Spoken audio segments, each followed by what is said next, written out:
Hello, my dear sleepy listener. Welcome to Sleepy Crown, where history's quiet tales gently carry you into dreamland. Tonight, we embark on a peaceful journey through the fascinating reign of Charles II, the party king who brought laughter and secret plots to 17th century England.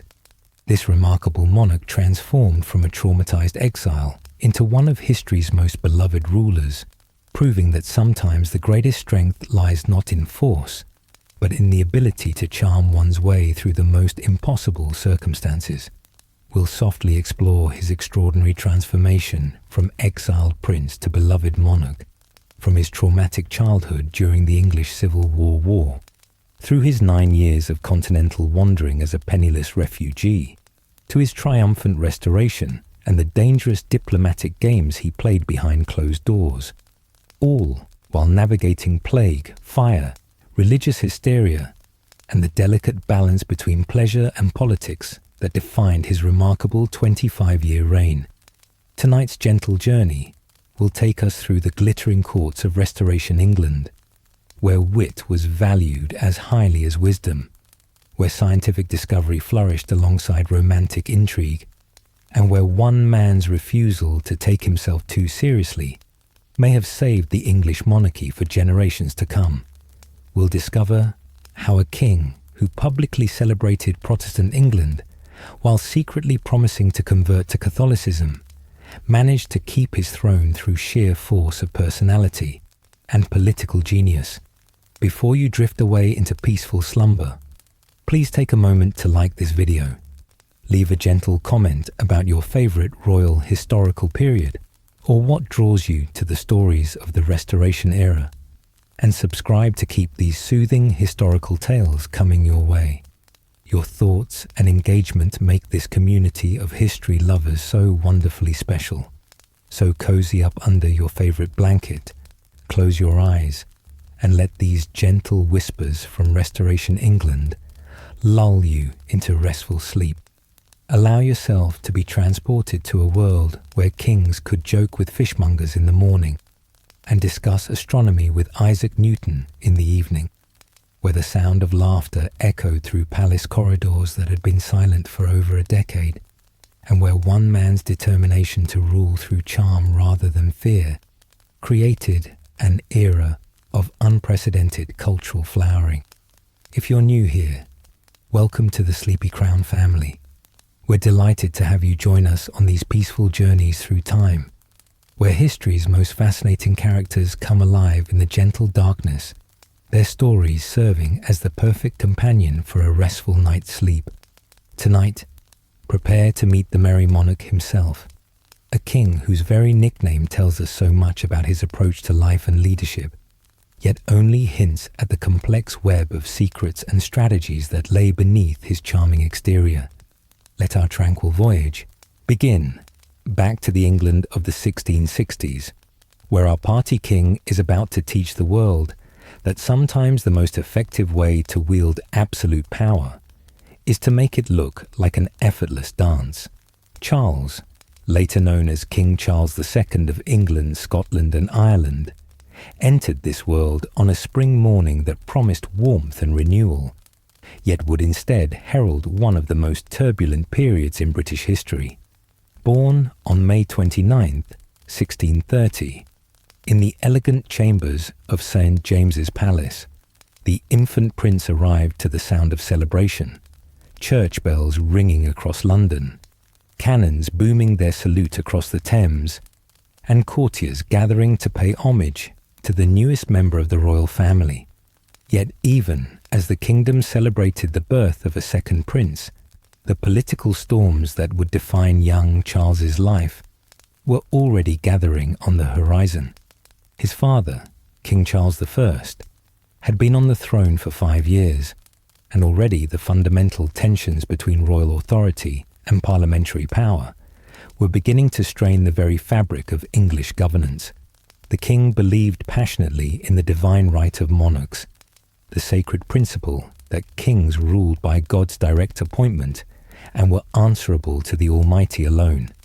Parliament, growing ever more confident in its own authority, believed with equal conviction that they possessed both the right and the duty to limit royal power and control the kingdom's purse strings. The infant prince, blissfully unaware of these gathering storms, was welcomed into a world of unprecedented luxury and refinement. St. James's Palace, where he drew his first breath, stood as a testament to royal magnificence, its corridors lined with masterpieces by Rubens and Van Dyck, its chambers furnished with the finest examples of European craftsmanship.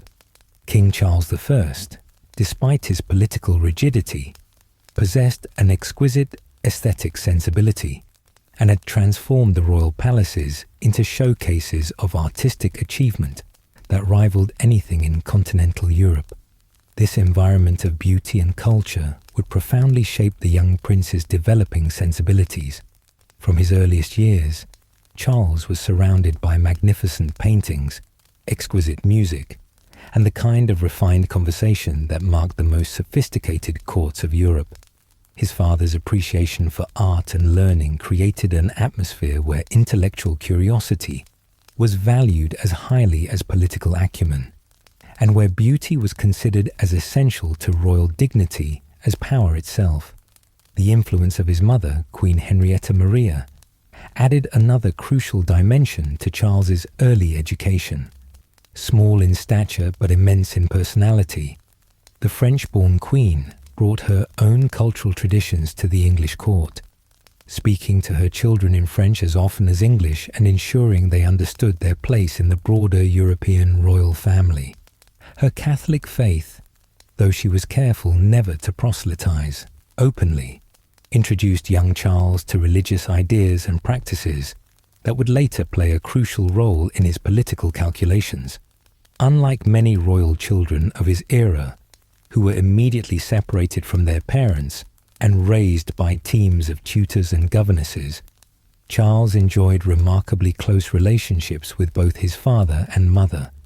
King Charles I, despite the increasing pressures of governance, made time for his children, personally overseeing aspects of their education and sharing his own passions for art and learning.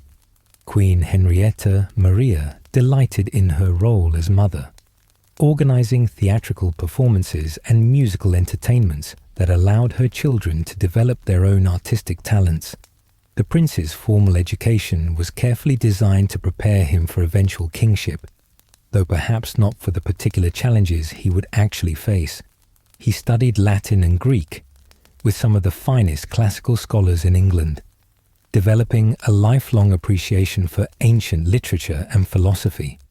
Modern languages came easily to him: French from his mother, Spanish and Italian from specialized tutors, and even some Dutch and German for diplomatic purposes. Mathematics, natural philosophy, and history rounded out his academic curriculum, providing him with the intellectual foundation expected of an educated gentleman.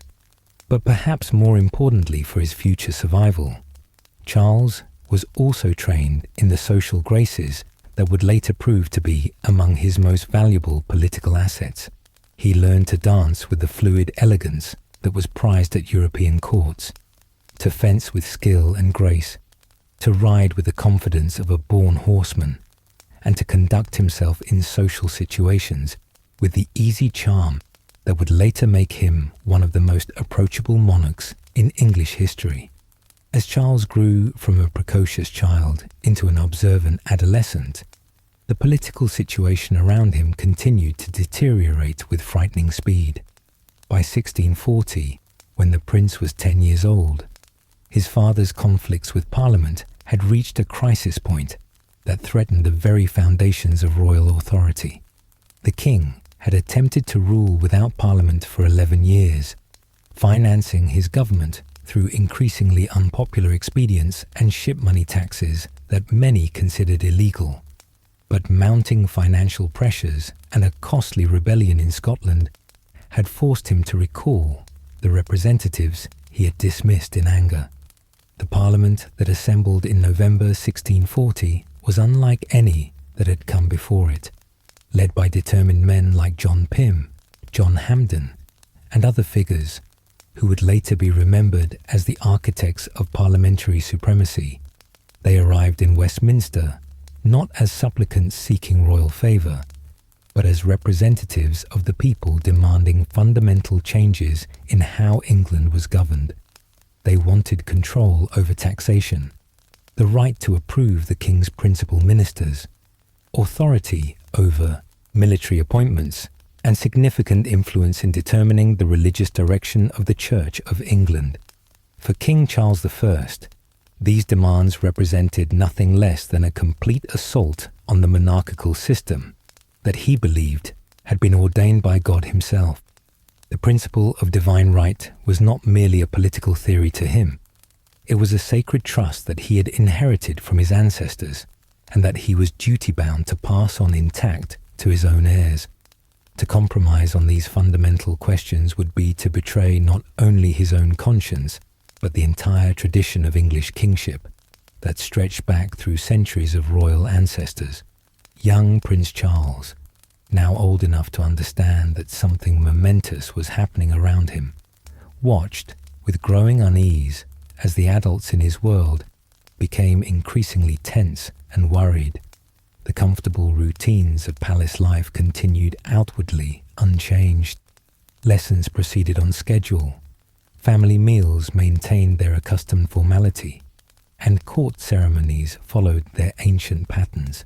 But beneath the surface, everyone could sense the kingdom sliding inexorably toward a confrontation that might destroy everything they had known. The political crisis that had been building throughout Charles's childhood finally exploded into open warfare in August 1642, when the prince was 12 years old. King Charles I, having failed to reach any accommodation with Parliament, raised his royal standard at Nottingham and formally declared war on his own subjects. The English Civil War had begun, and with it, Prince Charles's childhood effectively came to an end. The decision to involve the young prince in military campaigns was both practical and symbolic. Practically, it was becoming increasingly dangerous to leave him in any fixed location where parliamentary forces might capture him. Symbolically, his presence with the royal army served as a powerful reminder of what the war was ultimately about: the preservation of legitimate royal authority and the continuity of the monarchical tradition that he represented. Charles's first direct exposure to the brutal realities of warfare came at the Battle of Edgehill in October 1642, where he witnessed his father's army clash with parliamentary forces in a bloody encounter that ended in stalemate. For a sensitive 12-year-old boy, the experience of seeing men die violently for the first time must have been profoundly traumatic, but it also began the process of toughening him for the far greater trials that lay ahead. The years that followed were a continuing education in disappointment and diminishing expectations. Battle after battle ended either in defeat or in conclusive results that gradually weakened the royal position. City after city declared for Parliament, taking with them the tax revenues and strategic resources that Charles I needed to continue the fight. Most devastating of all, many of the great noble families that had traditionally supported the crown began to waver in their loyalty, seeking accommodations with parliamentary forces rather than risk total destruction. As the military situation deteriorated, it became increasingly clear that Prince Charles's personal safety could no longer be guaranteed. Parliamentary forces were actively seeking to capture him, understanding that control of the heir to the throne would give them enormous leverage in any future negotiations. The decision was finally made, after much agonized discussion, to send the 16-year-old prince out of England entirely, removing him from immediate danger while preserving the possibility of continuing the royal cause from abroad. The prince's departure from England in March 1646 was orchestrated with all the secrecy and urgency of a military operation. Accompanied by a small group of the most loyal supporters, he made his way first to the Scilly Isles, then to Jersey, and finally to France. where his mother's relatives might provide at least temporary refuge. This journey marked not just a geographical relocation, but a fundamental transformation in Charles's life, from protected heir to the throne to vulnerable exile dependent on foreign charity. The young man who landed on the French coast in 1646 was no longer the privileged prince who had grown up in the artistic splendor of his father's court. He was now the de facto leader of a lost cause, carrying the hopes and expectations of those who still believed in the legitimacy of the Stuart monarchy. Yet he was also still just 16 years old, with no practical experience of governance, no significant financial resources, and no clear understanding of how he might ever hope to reclaim his inheritance. The news that reached him during those first difficult months of exile was uniformly grim. His father, after a brief period of apparent reconciliation with Parliament, had been seized by the army, imprisoned, and was facing trial for treason against his own people, a charge that, if proven, carried the ultimate penalty. For young Charles, now recognized by his supporters as the rightful heir to the throne, the situation presented agonizing choices between loyalty to his father and the practical necessities of preserving the monarchical cause. The winter of 1648 passed in an agony of uncertainty, with Charles and his small band of supporters waiting desperately for news from England, hoping against hope that some accommodation might be reached that would spare the king's life even if it could not restore his authority. These hopes were shattered forever on a cold January morning, when a messenger arrived with news that would haunt Charles for the rest of his life. King Charles I had been executed outside the banqueting house in Whitehall on January 30th, 1649. The psychological impact of this catastrophic news on the 18-year-old prince cannot be overstated. In a single stroke, he had lost his beloved father, his expected inheritance, and his homeland. More than that, he had witnessed something that challenged the very foundations of everything he had been taught to believe about kingship, authority, and the natural order of society. Kings, he had been instructed from birth, ruled by divine appointment, and were accountable only to God. Yet his father, as legitimate a monarch as had ever occupied the English throne, had been tried, condemned, and executed by his own subjects. The immediate aftermath of Charles I's execution transformed the 18-year-old Prince Charles from heir to a throne into something entirely unprecedented in English history. A king without a kingdom, a monarch whose subjects were in open rebellion against him, a ruler whose authority existed only in the recognition of a handful of exiles and foreign sympathizers. The psychological burden of this impossible position would shape every decision Charles made for the next 11 years and profoundly influence his approach to kingship for the rest of his life. The ceremony that proclaimed Charles II as the rightful King of England took place not in Westminster Abbey or any other traditional royal venue, but in a humble chamber in The Hague, with only a few dozen supporters present to witness the solemn moment. Yet for those who participated, it was no less meaningful than the grandest coronation. They were affirming their belief in principles that transcended immediate political realities: the divine right of kings, the legitimacy of hereditary succession, and the ultimate injustice of the regicides who had murdered their anointed sovereign. Charles's response to his extraordinary circumstances revealed character traits that would define his entire approach to politics and life. Rather than retreating into bitter hatred or paralyzing grief, he chose instead to embrace a philosophy of pragmatic resilience that would serve him well through the dark years ahead. If he could not rule through traditional royal authority, he would learn to survive through personal charm, diplomatic skill, and an almost theatrical ability to present himself as whatever his circumstances required. The young king's first major test came with an invitation from Scotland to claim his throne there. an opportunity that seemed to offer hope for the eventual recovery of his full inheritance.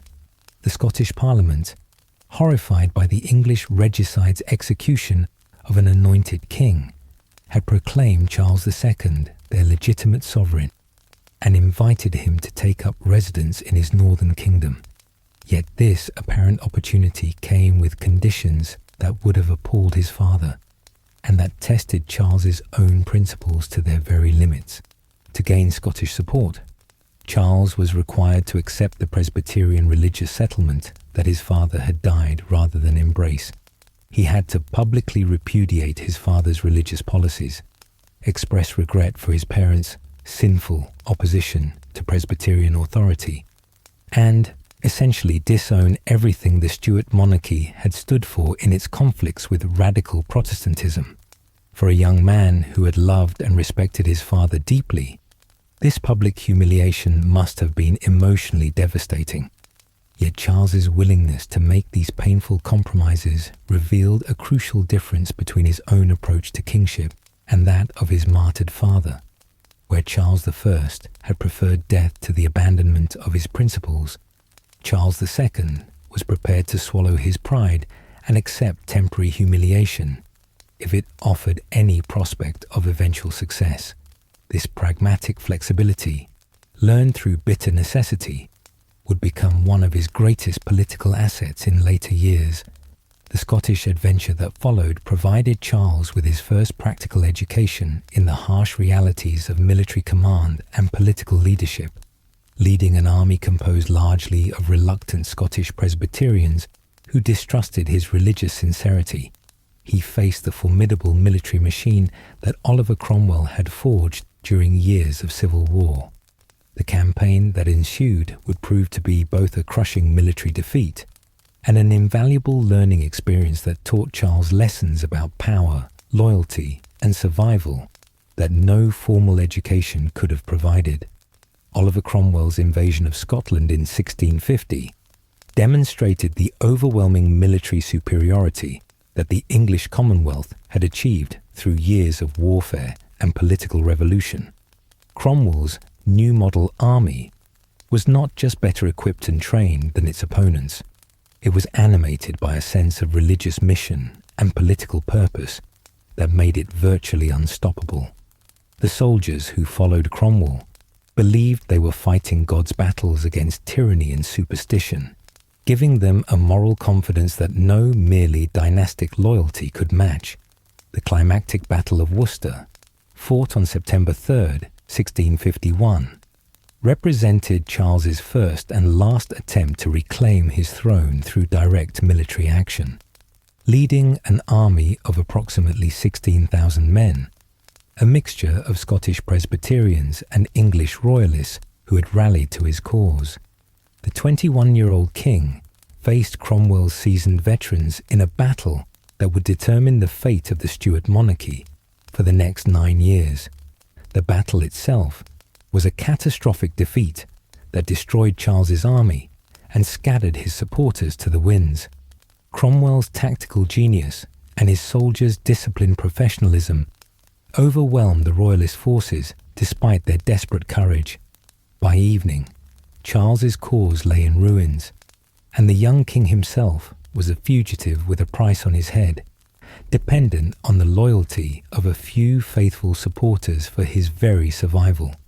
What followed became one of the most famous escape stories in English history, a 6-week odyssey of hiding, disguise, and narrow escapes that transformed Charles from a defeated king into a romantic hero.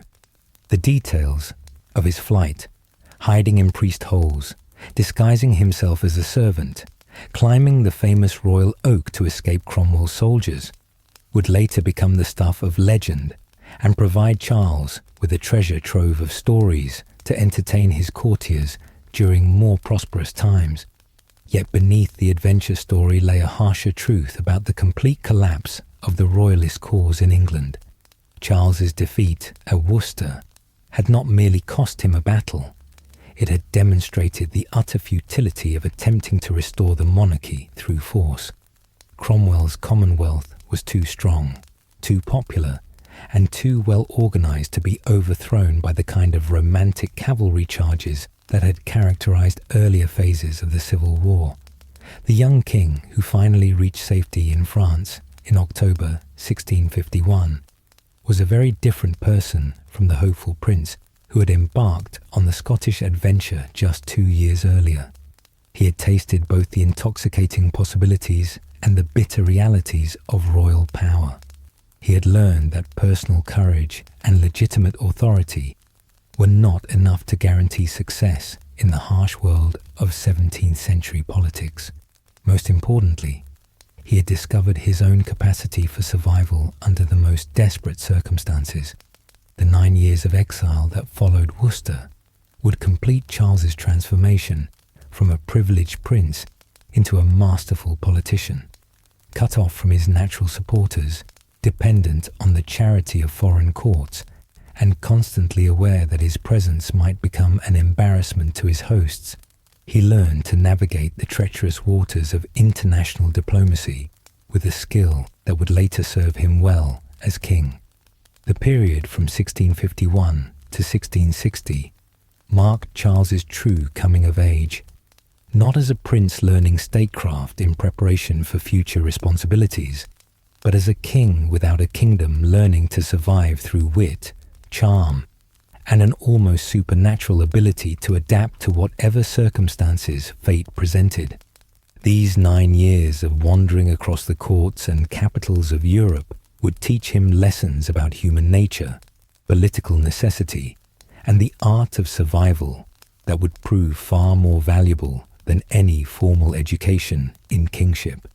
The France that received the defeated exile was itself in the midst of transformation, struggling with the complexities of governing during the minority of the young Louis XIV. Cardinal Mazarin, the Italian-born chief minister, who effectively ruled France during this period, was sympathetic to Charles's cause, but limited in the practical assistance he could provide. France was exhausted by years of civil war, known as the Fronde, and Mazarin could not afford to antagonize the powerful English Commonwealth by offering more than minimal support to the Stuart pretender. Charles's life in France was a constant study in maintaining royal dignity while accepting the humiliating reality of dependence on foreign charity. He was granted a modest pension that was frequently late and always insufficient, forcing him to live in accommodations that were comfortable by ordinary standards, but painfully reduced compared to what he had known as heir to the English throne.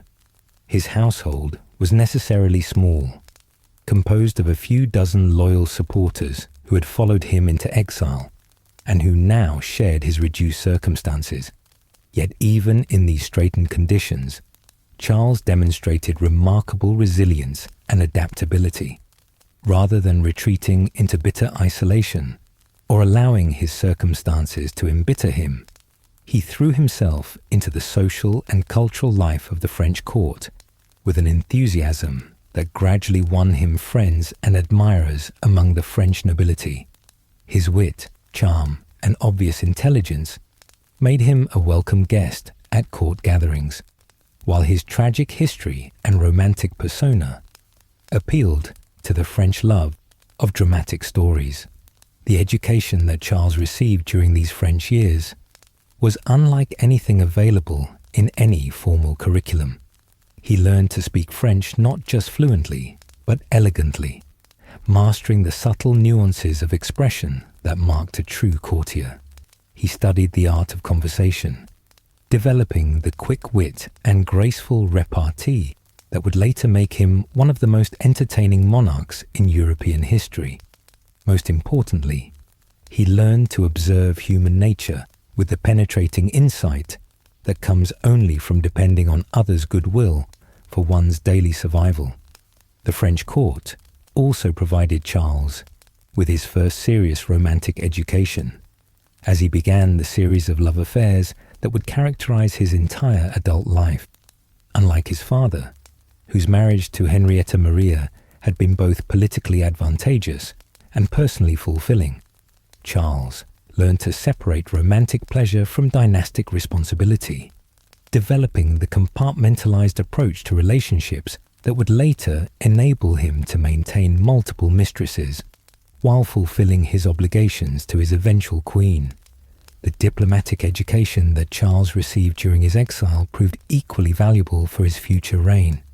He learned to navigate the complex web of European alliances and rivalries, understanding how smaller powers could survive by playing larger ones against each other.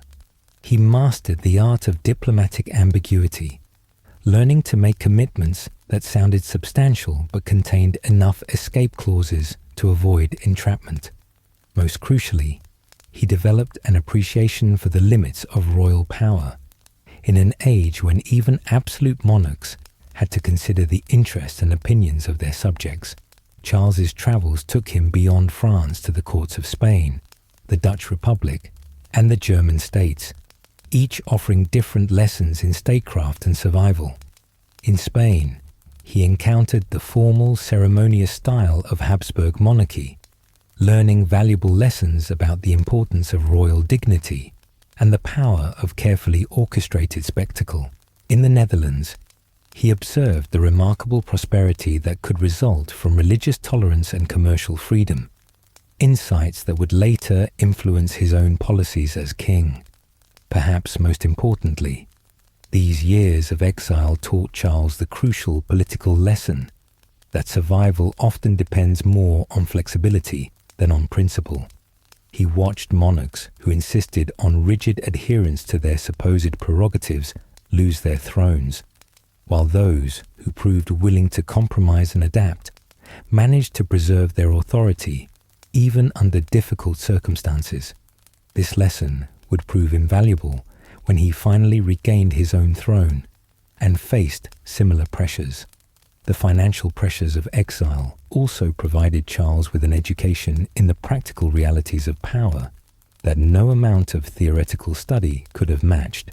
He learned firsthand how quickly political support could evaporate when the money ran out, how former allies could become embarrassingly distant when circumstances changed, and how important it was to maintain multiple sources of support rather than depending entirely on any single patron. By the late 1650s, as Charles entered his 30th year, he had evolved into something quite different from the idealistic young prince who had fled England a decade earlier. Observers noted his remarkable resilience, his seemingly inexhaustible good humor, and his ability to maintain his dignity even in the most reduced circumstances. Yet they also detected a new calculation in his manner, a tendency to keep his own counsel, and an almost theatrical quality to his interactions with others that suggested he had learned to view even his most personal relationships through the lens of political utility. The skills that Charles developed during these years of exile would prove crucial when opportunity finally presented itself for his restoration. As news reached him of the growing instability within the English Commonwealth following Cromwell's death in 1658, Charles was perfectly positioned to take advantage of the situation. He had learned to be patient, to recognize opportunity when it appeared, and to move decisively when the moment was right. The negotiations that led to his restoration in 1660 demonstrated how thoroughly Charles had mastered the arts of diplomacy and political manipulation during his years of wandering. The Declaration of Breda, which outlined his terms for returning as king, was a masterpiece of strategic ambiguity that offered something to every major faction, while committing Charles to nothing that might seriously limit his authority once restored. It promised religious tolerance without defining its limits, general amnesty with carefully crafted exceptions, and recognition of parliamentary privileges without specifying their extent. Most remarkably, Charles managed to present his restoration not as the return of a vengeful exile seeking to punish his enemies, but as the homecoming of a reconciling monarch eager to heal his nation's wounds. This transformation of his public image from defeated pretender to healing king represented perhaps the greatest political achievement of his exile years and set the stage for the remarkable success of his eventual reign. As the spring of 1660 brought news that Parliament had formally invited him to return as king, Charles could look back on his years of exile not as a period of loss and humiliation, but as an invaluable education in the arts of survival and statecraft. The young man who prepared to reclaim his throne was far better equipped for the challenges of kingship than the idealistic prince who had fled England 14 years earlier. The lessons learned during those 9 years of wandering would serve Charles well throughout his 25-year reign. He had learned to charm his enemies, to find opportunity in apparent disaster, and to maintain his equilibrium even under the most trying circumstances. Most importantly, he had learned that the crown of England was not his by right alone, but something that had to be earned, maintained, and constantly protected through a combination of political skill, personal charm, and careful attention to the changing moods and needs of his subjects. The merry monarch who was about to begin his reign understood, as perhaps no English king before him had understood, that the relationship between ruler and ruled was ultimately a performance, and that the most successful kings were often those who could make that performance look entirely natural and effortless. The sequence of events that brought Charles Stuart back to the throne of his ancestors began not with his own efforts, but with the gradual collapse of the Republican experiment that had governed England since his father's execution.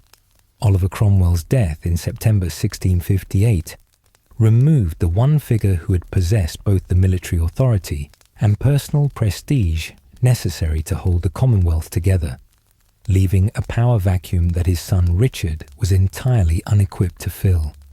Richard Cromwell, dubbed Tumble-Down Dick by his contemporaries, inherited his father's title of Lord Protector, but none of his formidable political skills or military reputation. Within months of assuming power, he found himself caught between competing factions that had been held in check only by Oliver's dominating personality. The army wanted to maintain its privileged position and radical agenda. Parliament sought to assert its supremacy over military authority, and ordinary citizens grew increasingly weary of the taxation and restrictions that military rule required. The crisis came to a head in the spring of 1659, when Richard Cromwell, unable to manage these competing pressures, simply abdicated and retired to private life, leaving England without any clear government at all. What followed was a period of near anarchy, as various military commanders and political factions struggled for control, each claiming to represent the true interests of the Commonwealth, while actually serving only their own ambitions. General George Monk, commander of the English army in Scotland, emerged as the crucial figure in this confused situation. Monk was a professional soldier of remarkable skill and political acumen, who had served under Oliver Cromwell with distinction, but who possessed the rare ability to place the nation's welfare above his own advancement. Unlike many of his contemporaries, Monk understood that the Commonwealth had lost the support of the English people, and that some form of restoration was not only inevitable, but necessary for the country's stability. Throughout the autumn and winter of 1659, Monk conducted a masterful campaign of strategic ambiguity, gradually moving his loyal Scottish army south, while avoiding any commitments that might limit his options once he reached London. He corresponded with royalist agents, but made no explicit promises to Charles. He negotiated with Republican politicians, but avoided endorsing their increasingly desperate schemes for maintaining the Commonwealth. Most importantly, he maintained the discipline and loyalty of his troops, while other military commanders saw their forces fragment into competing factions. Charles himself, monitoring these developments from his exile in Brussels, demonstrated the patience and political skill he had learned during his years of wandering. Rather than attempting to force events or making extravagant promises that might later prove embarrassing, he carefully positioned himself as a moderate alternative to both Republican extremism and royalist reaction. His Declaration of Breda, issued in April 1660, was a masterpiece of political communication that managed to reassure every major faction while committing him to nothing that might seriously constrain his authority as king. The declaration promised a free and general pardon to all who had opposed the monarchy, with the notable exception of those directly involved in his father's execution. It offered liberty to tender consciences in religious matters, suggesting tolerance for Protestant nonconformists without explicitly challenging the established Church of England. It recognized that Parliament should determine compensation for those whose lands had been confiscated during the civil wars, acknowledging legislative authority while avoiding any commitment to specific settlements that might prove politically or financially impossible. Most masterfully, the Declaration's carefully chosen language allowed different groups to read into it whatever they most hoped to find. Moderate Republicans could see it as recognition of parliamentary supremacy and constitutional monarchy. Anglican loyalists could interpret it as restoration of traditional church-state relationships. Even radical Protestants could find hope in its promises of religious liberty, while Catholics might dare to believe that tender consciences could include their own. The momentum toward restoration became irresistible once Monk reached London and dissolved the remnant of the Long Parliament that had been attempting to govern the country. The elections that followed produced a new parliament dominated by men who were ready to invite Charles II to return as king. Understanding that only royal authority could provide the stability and legitimacy that the country desperately needed, the formal invitation to Charles to return reached him in Brussels on May 1st, 1660, marking the end of nearly 12 years of exile and the beginning of what would prove to be one of the most successful reigns in English history. The young man who received this invitation bore little resemblance to the desperate fugitive who had fled England after Worcester nearly 9 years earlier. At 30 years old, Charles had matured into a sophisticated cosmopolitan figure whose charm and intelligence had won admirers throughout the courts of Europe. The journey from Brussels to the English coast was carefully orchestrated to maximize both its symbolic impact and its practical political value. Charles traveled slowly, receiving delegations from English towns and counties along the way, accepting their submissions with gracious dignity, while making it clear that he bore no grudges against those who had served the Commonwealth. This deliberate progress allowed time for the news of his coming restoration to spread throughout the kingdom, and for potential opponents to recognize the futility of resistance. The English fleet that arrived to escort Charles home from exile provided perhaps the most dramatic symbol of the transformation that was taking place. Many of these same ships had been commanded by Republican officers just months earlier, but their crews now competed to demonstrate their loyalty to the returning king. The vessel that carried Charles across the Channel was renamed the Royal Charles in his honor, symbolically erasing the Republican interlude and restoring the connection between monarchy and naval power that had been temporarily severed. Charles's first sight of the Dover Cliffs on May 25th, 1660, after 14 years of exile, was an emotional moment that moved even this supremely self-controlled man to tears. Contemporary accounts describe how he knelt on the beach to kiss English soil, a gesture that was both personally meaningful and politically astute. The symbolism was perfect. The legitimate king, humbling himself before God and country, grateful for restoration, but claiming nothing beyond what was rightfully his. The 4-day journey from Dover to London became a sustained triumph that demonstrated both the genuine enthusiasm of the English people for monarchy and Charles's remarkable skill at managing public occasions. Every village along the route had prepared celebrations. Every town had organized ceremonies, and every stretch of road was lined with people eager to see their restored king. What struck observers most forcefully was not just the size of the crowds, but their obvious joy and relief at the prospect of returning to the familiar rhythms of monarchical government. Charles's own performance during this progress was masterful, combining royal dignity with personal accessibility in proportions carefully calculated to maximize his appeal to all classes of society. He would rein in his horse to speak with farmers and their families, accept flowers from children with obvious pleasure, and respond to loyal addresses with brief, gracious speeches that struck exactly the right note of gratitude without civility. This was a king who clearly enjoyed being king, who took genuine pleasure in the pageantry and ceremony of monarchy, but who also understood that his authority depended ultimately on the goodwill of his subjects. The royal progress also provided Charles with invaluable intelligence about the state of his kingdom and the mood of his people. The enthusiastic receptions he received reassured him that the restoration had genuine popular support, but his conversations with local officials and clergymen also revealed the deep divisions and unresolved grievances that would require careful management in the years ahead.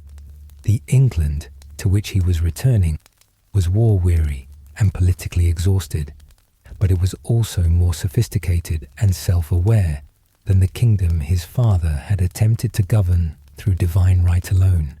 Samuel Pepys, whose diary provides our most vivid contemporary account of the Restoration period, captured the extraordinary atmosphere that surrounded Charles's return. All the way from Dover to London, the ways were so full of people and such joy and shouting that it made me weep to think of the change. The contrast with the grim atmosphere that had prevailed under military rule could not have been more stark, and it provided powerful evidence that the English people were ready to embrace monarchy again after their republican experiment. The culmination of this extraordinary homecoming came on May 29th, 1660, Charles's 30th birthday, when he made his formal entry into London. The date was symbolic in multiple ways. It marked not only his personal celebration, but also the official restoration of the monarchy and the beginning of a new chapter in English history.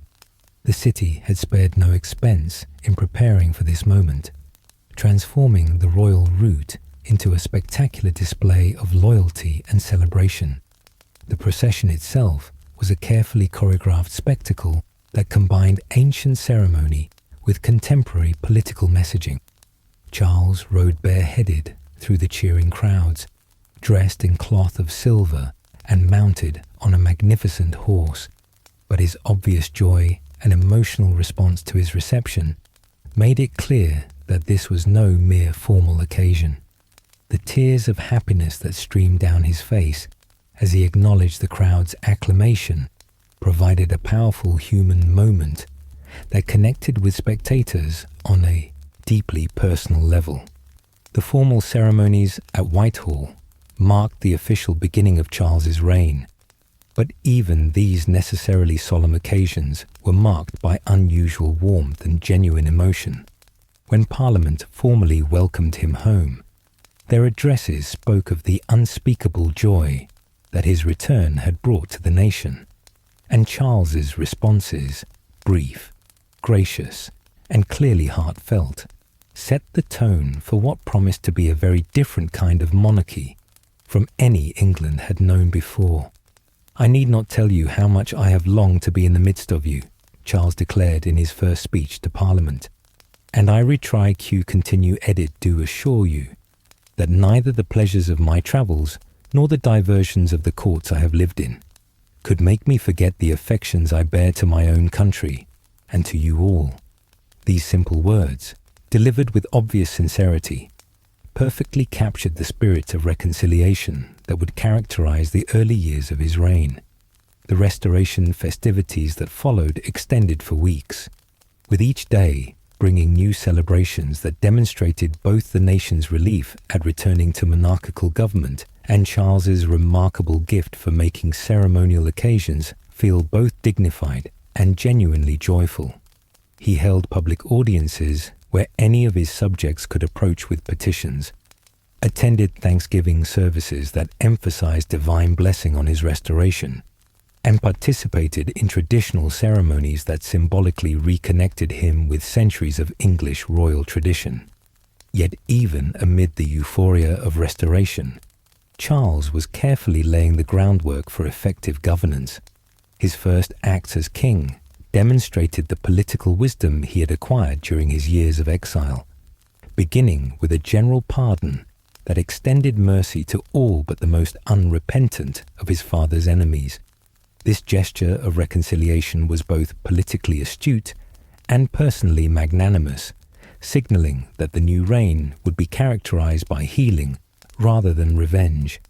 The king also moved swiftly to restore the traditional institutions of English government, while being careful to avoid the confrontational approach that had destroyed his father. Parliament was recalled and treated with respect. The House of Lords was reconstituted with its ancient dignity intact, and the familiar ceremonies and procedures that had been abandoned under Republican rule were carefully revived. But Charles was always careful to work with these institutions rather than against them, consulting with former opponents as well as long-time supporters and making it clear that he intended to rule as a constitutional monarch rather than an absolute one. Perhaps most importantly, Charles understood that his restoration represented not just a political change, but a cultural transformation that would require his active leadership and personal participation. The England he had returned to was hungry for colour, music, laughter, and beauty. After years of enforced Puritan austerity, his subjects yearned for the pageantry and ceremony that gave meaning and dignity to public life, but they also craved the simple pleasure of celebration and entertainment that had been largely banned under Commonwealth rule. The immediate transformation was visible throughout the kingdom as maypoles were re-erected in the village squares.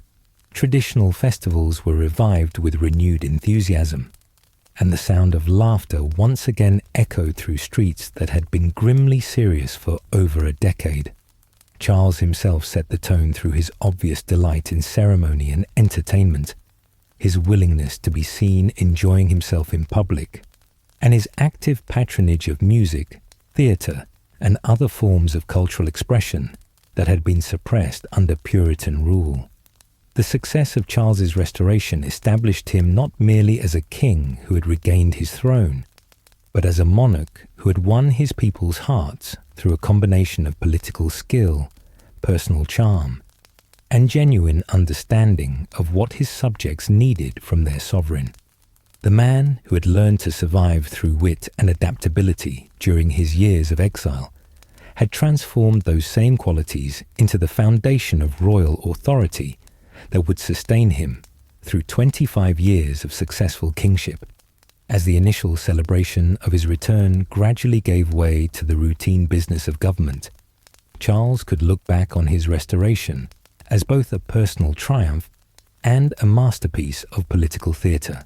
He had not simply reclaimed his inheritance, he had reimagined what English monarchy could be in an age when royal authority had to be earned rather than simply inherited.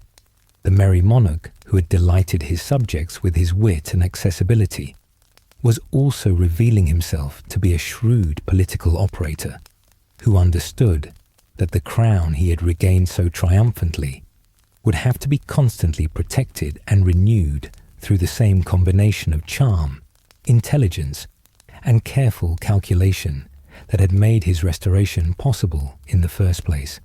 The decision to delay Charles's coronation for nearly a year after his restoration was both practical and symbolic, reflecting the new king's understanding that great ceremonies required careful preparation and that the pageantry of monarchy was too important to be rushed.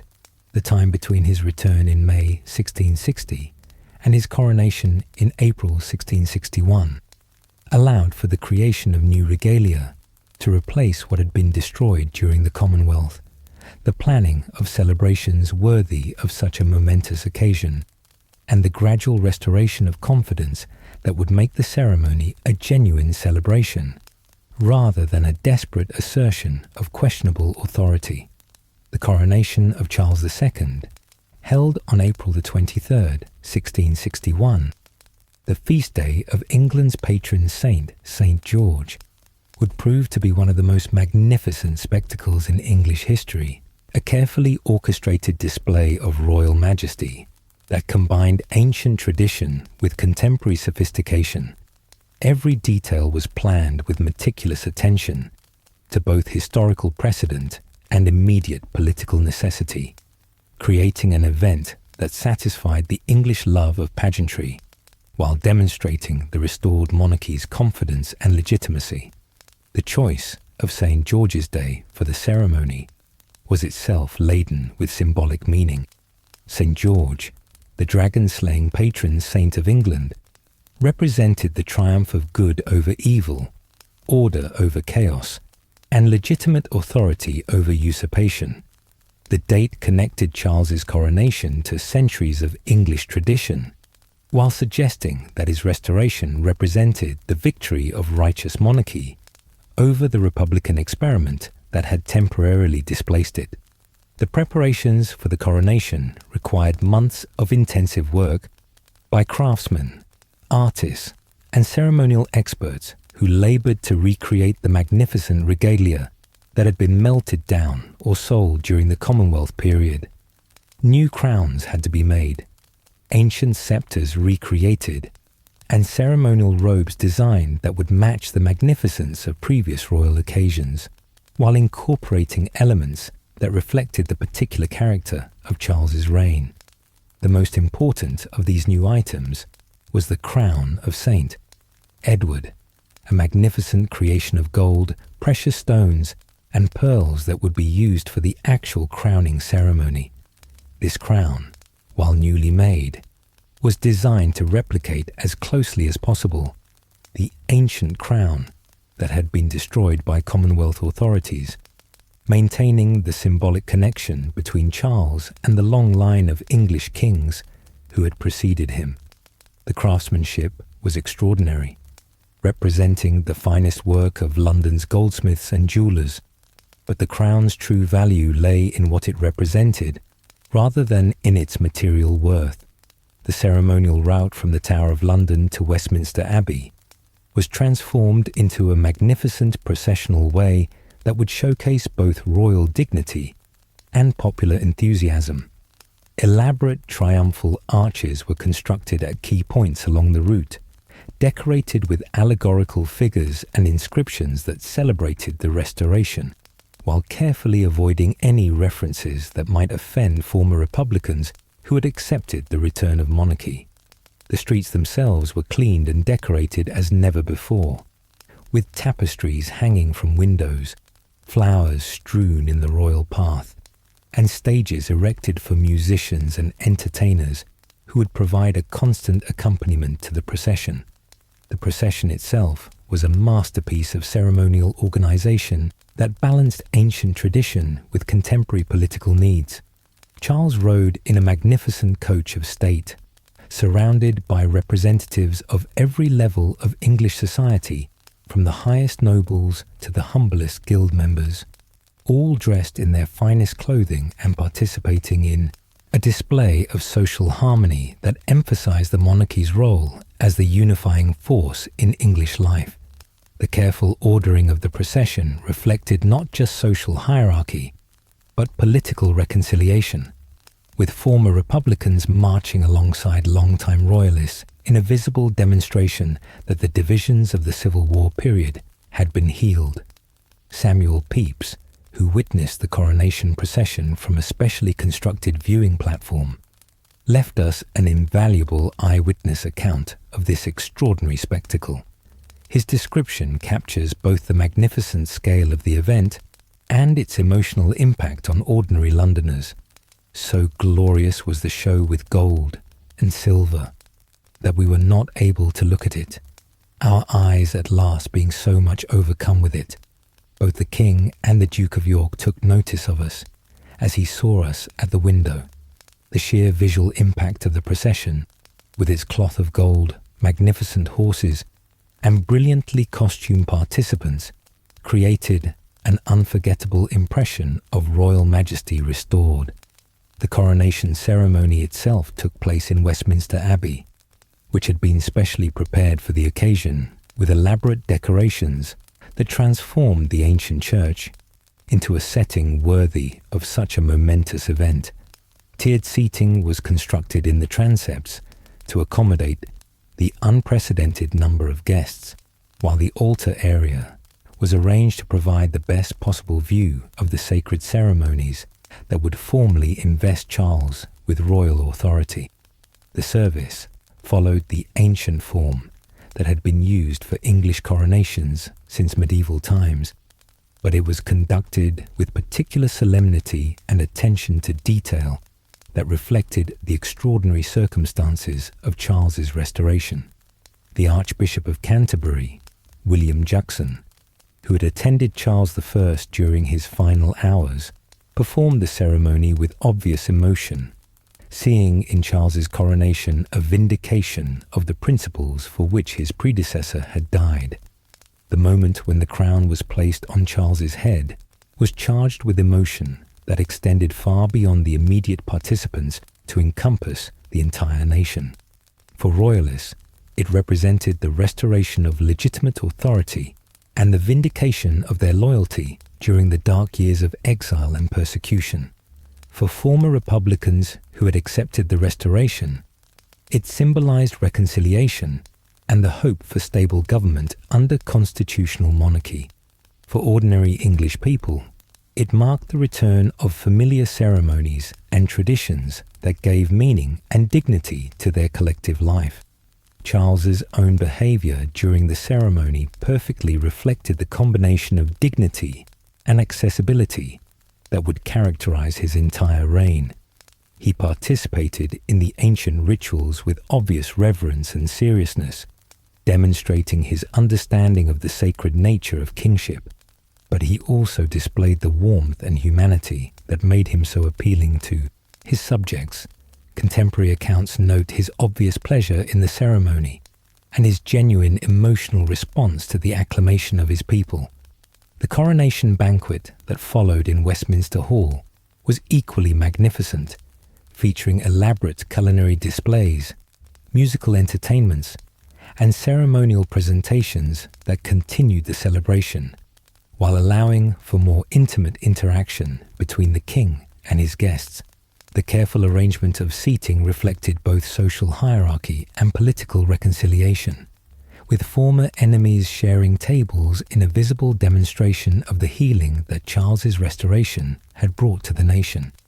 Perhaps most remarkably, the entire day proceeded without significant incident or disruption, despite the complex logistics involved and the potentially volatile mixture of former enemies forced to celebrate together.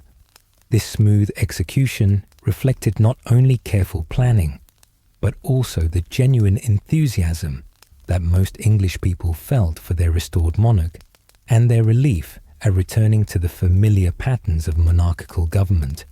The coronation also served important international purposes, demonstrating to European powers that Charles's restoration was complete and permanent, that England had returned to its traditional place among the monarchies of Europe, and that the Republican experiment was definitively ended.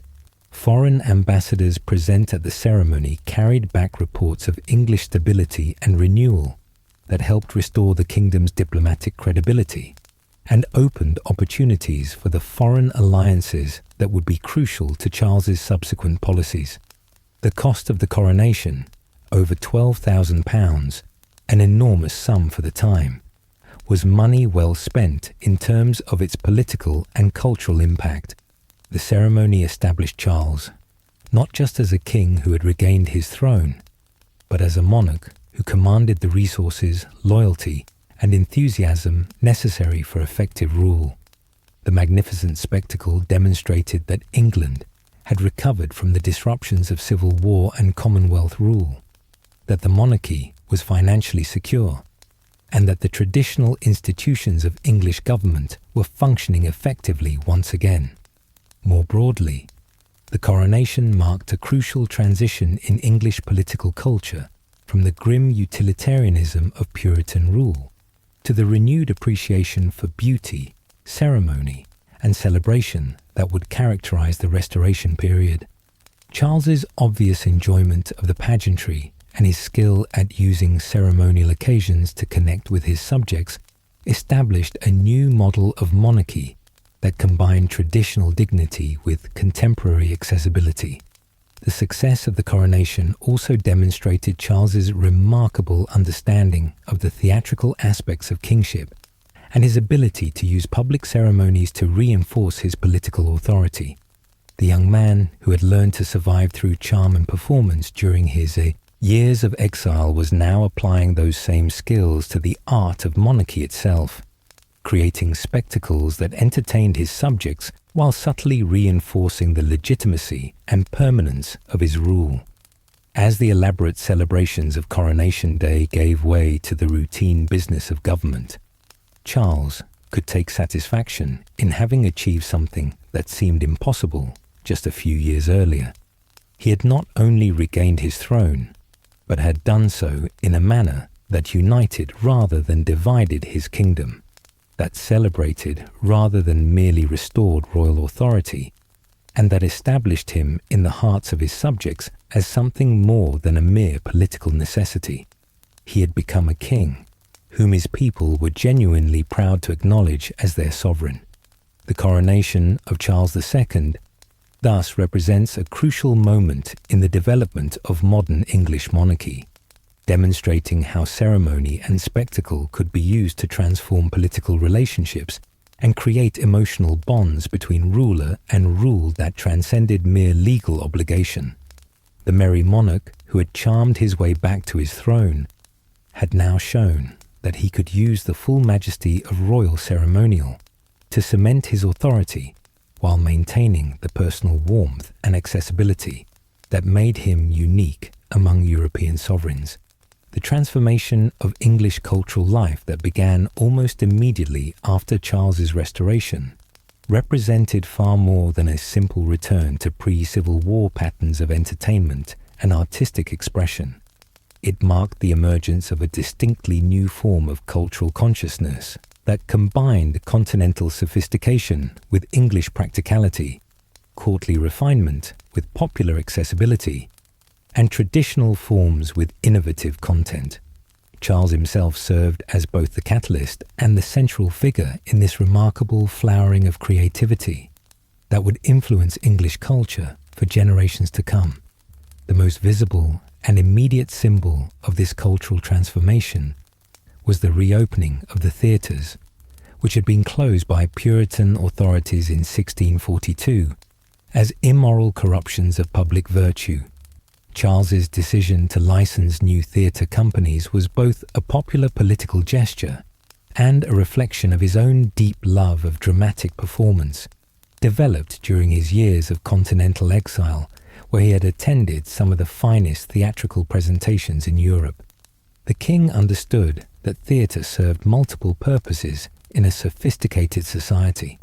It provided entertainment, certainly, but it also offered opportunities for social commentary, cultural instruction, and the kind of refined public discourse that marked truly civilized communities.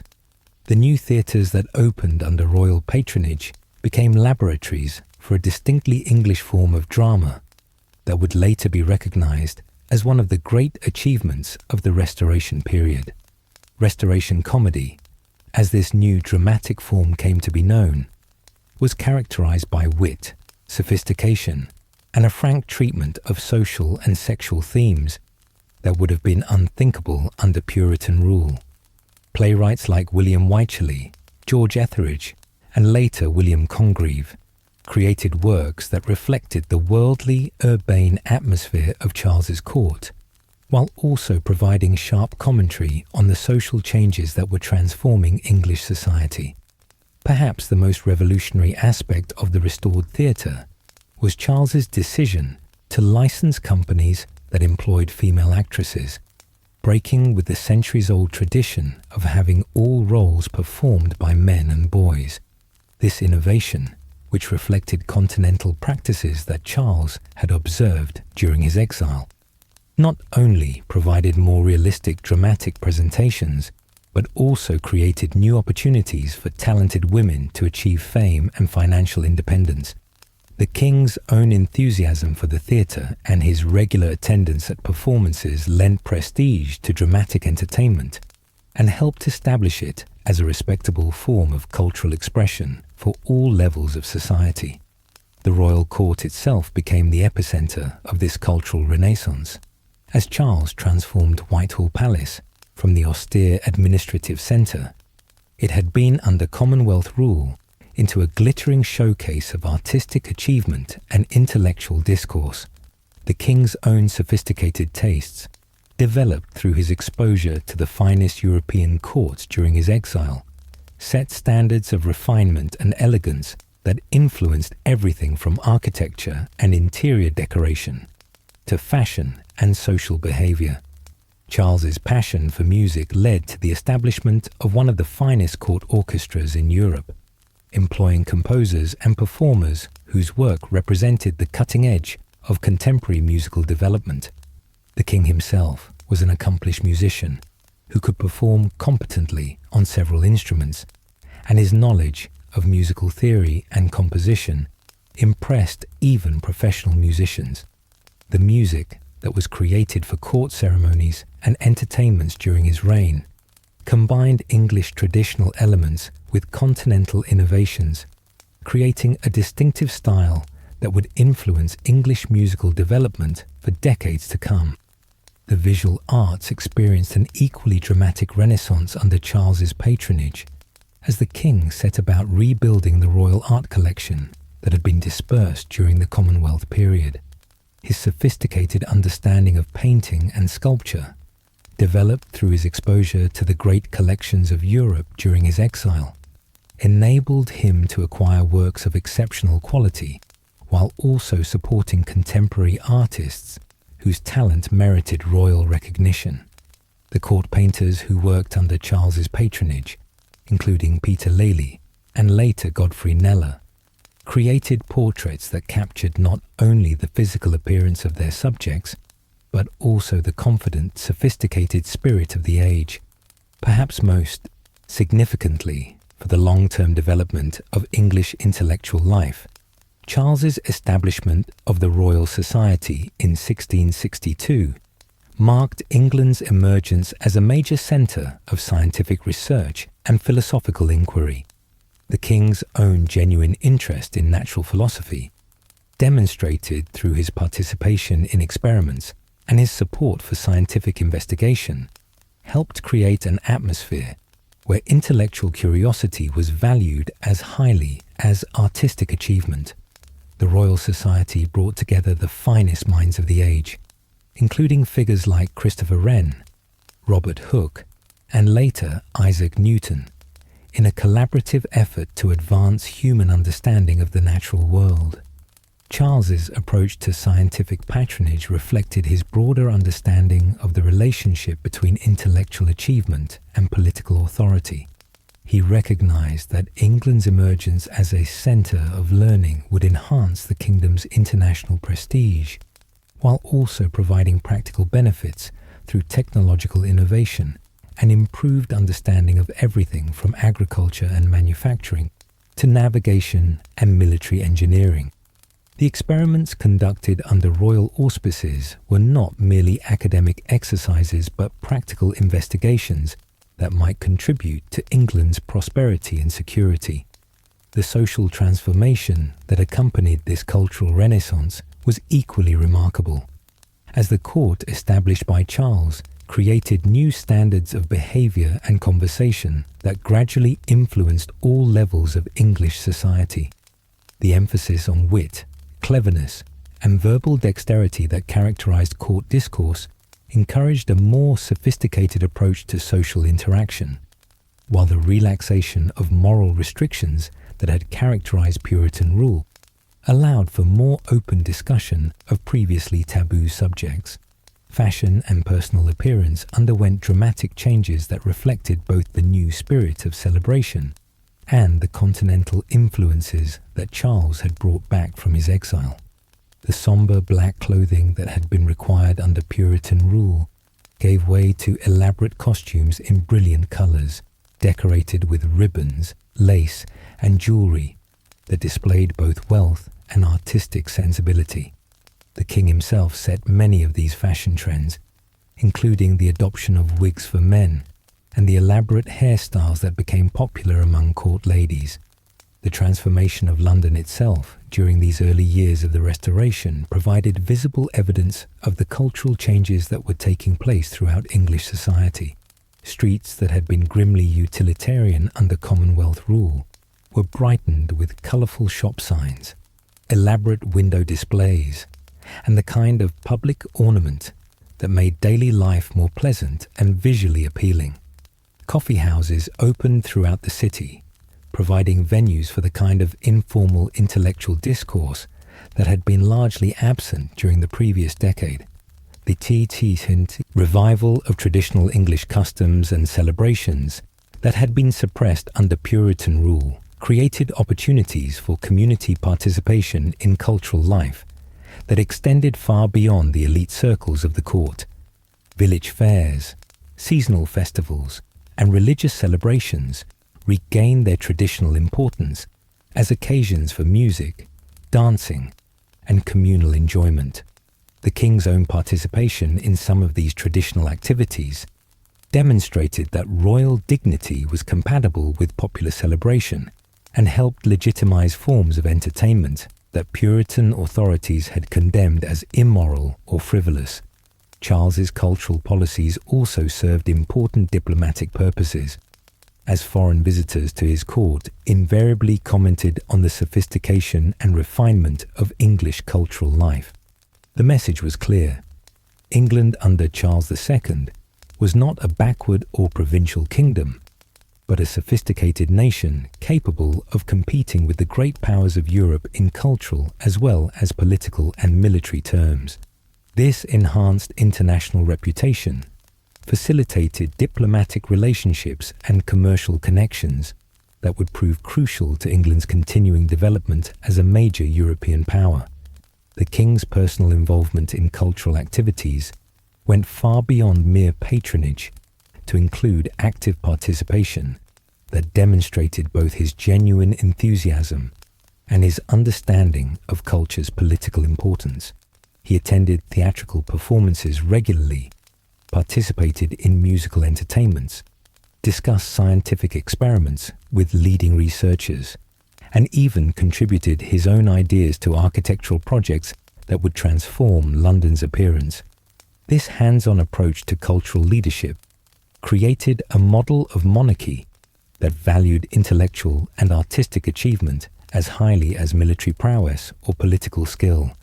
The success of Charles's cultural policies can be measured not only in the immediate flowering of artistic and intellectual activity that characterized his reign, but also in their lasting impact on English civilization. The theatres he licensed continued to flourish long after his death. The Royal Society he established became one of the world's most prestigious scientific institutions, and the cultural confidence he fostered helped establish England as a major centre of European intellectual and artistic life. More broadly, the cultural renaissance that began during the early years of Charles's reign established patterns of royal patronage and cultural development that would influence English society for centuries to come. The idea that monarchy should actively support and participate in cultural life, that intellectual achievement deserved recognition and reward, and that a truly civilized society required both artistic sophistication and popular participation in cultural activities became fundamental assumptions of English political and social thought. The merry monarch, who had returned from exile with sophisticated tastes and cosmopolitan sensibilities, had succeeded in creating something entirely new in English history, a cultural environment that was simultaneously refined and accessible, traditional and innovative. distinctly English and confidently international. This achievement would prove to be one of the most lasting and significant aspects of his remarkable reign, establishing foundations for cultural development that would sustain English civilization through all the political and social changes that were yet to come. In the glittering world that Charles II created at Whitehall Palace, where continental sophistication met English practicality, and where the traditional moral constraints of an earlier age had been relaxed in favour of a more worldly approach to human relationships, the king's romantic life became both a source of endless fascination for his subjects and a crucial element in the complex web of political calculations that governed his reign. The women who shared Charles's affections were far more than mere objects of royal desire. They were political actors in their own right, diplomatic assets, cultural influencers, and living symbols of different aspects of the king's character and the various directions his policies might take. Charles's approach to love and marriage reflected both the harsh lessons he had learned during his years of exile and the particular challenges he faced as a restored monarch, who needed to balance personal happiness with dynastic necessity, emotional satisfaction with political advantage, and genuine human connection with the constant performance that royal life required. Unlike his father, who had enjoyed the rare luxury of a marriage that was both politically advantageous and personally fulfilling, Charles found himself in the position of needing to marry for reasons of state while seeking love and companionship elsewhere. The king's marriage to Catherine of Braganza in 1662 represented a masterpiece of diplomatic calculation, disguised as romantic choice, though the disguise was so thin that it fooled no one familiar with the harsh realities of royal matrimony. Catherine was a Portuguese princess whose attractions lay not in her person, though she was pleasant enough, but in her dowry, which included not only £200,000 in desperately needed ready money, but also the strategically crucial ports of Tangier in North Africa and Bombay in India, both of which would prove invaluable to England's expanding maritime empire. The marriage also cemented an alliance with Portugal that fitted perfectly into Charles's broader European strategy, providing England with a reliable ally against Spanish power, while opening new opportunities for trade and colonial expansion. For Charles, who had learned during his exile that kingdoms without adequate financial resources could not maintain their independence, the Portuguese marriage offered a solution to England's chronic monetary problems, while enhancing the nation's strategic position in both European and global affairs.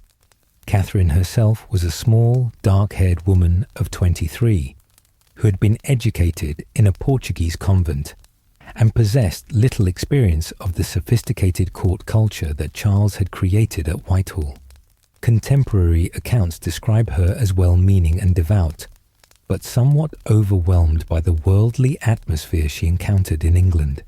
She spoke little English upon her arrival and was unfamiliar with the customs and expectations of her new country, creating a cultural gap that would never be fully bridged despite Charles's unfailing courtesy toward her. The king treated his queen with public respect and private kindness throughout their marriage, but it was immediately clear that theirs would be a relationship based on duty rather than passion. Catherine's deeply religious nature and sheltered upbringing had not prepared her for the kind of sophisticated, slightly cynical court culture that Charles preferred, while her lack of wit and conversational skill meant that she could not provide the kind of intellectual companionship that the king found most appealing in his relationships with women. Perhaps most tragically, Catherine's repeated failures to produce an heir added a note of genuine sorrow to what was already a complicated situation. She suffered at least 4 miscarriages during the 1660s, each one representing not only personal heartbreak, but also a political crisis that reminded everyone that Charles's Catholic brother James remained next in line to the throne. The Queen's inability to fulfill what was regarded as her primary royal duty created a permanent cloud over the marriage and contributed to the religious and political tensions that would eventually threaten Charles's reign. If Charles's marriage represented duty and political necessity, his relationships with his mistresses revealed an entirely different aspect of his personality and provided insight into the kind of women who genuinely attracted him. These affairs were conducted with a combination of genuine emotion, political calculation, and theatrical flair that perfectly exemplified Charles's approach to every aspect of his reign, transforming what might have been mere royal self-indulgence into a form of statecraft that served multiple purposes simultaneously. Barbara Villiers, who became Countess of Castlemaine and later Duchess of Cleveland, occupied the position of principal royal mistress during the crucial early years of Charles's reign, when the new king was still establishing his authority and defining the character of his court. Beautiful, intelligent, and utterly ruthless in pursuit of her own interests, Barbara had begun her relationship with Charles during the uncertain period before his restoration, demonstrating both her political foresight and her willingness to take risks that might advance her position. Barbara's influence over Charles during the 1660s was considerable and sometimes controversial, extending far beyond the bedroom to encompass significant political and financial matters.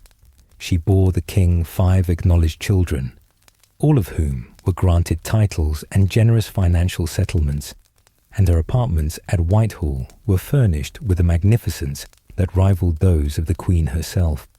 More importantly, from a political perspective, she used her position to advance the careers of her friends and relatives, creating a network of influence that extended throughout the court and government.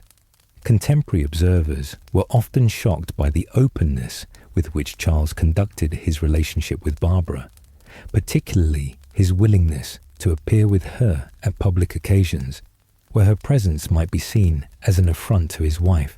Foreign ambassadors quickly learned that cultivating Barbara's goodwill was often as important as maintaining good relations with the king's official ministers, a situation that would have been unthinkable in most European courts, where royal mistresses were expected to remain discreetly in the background.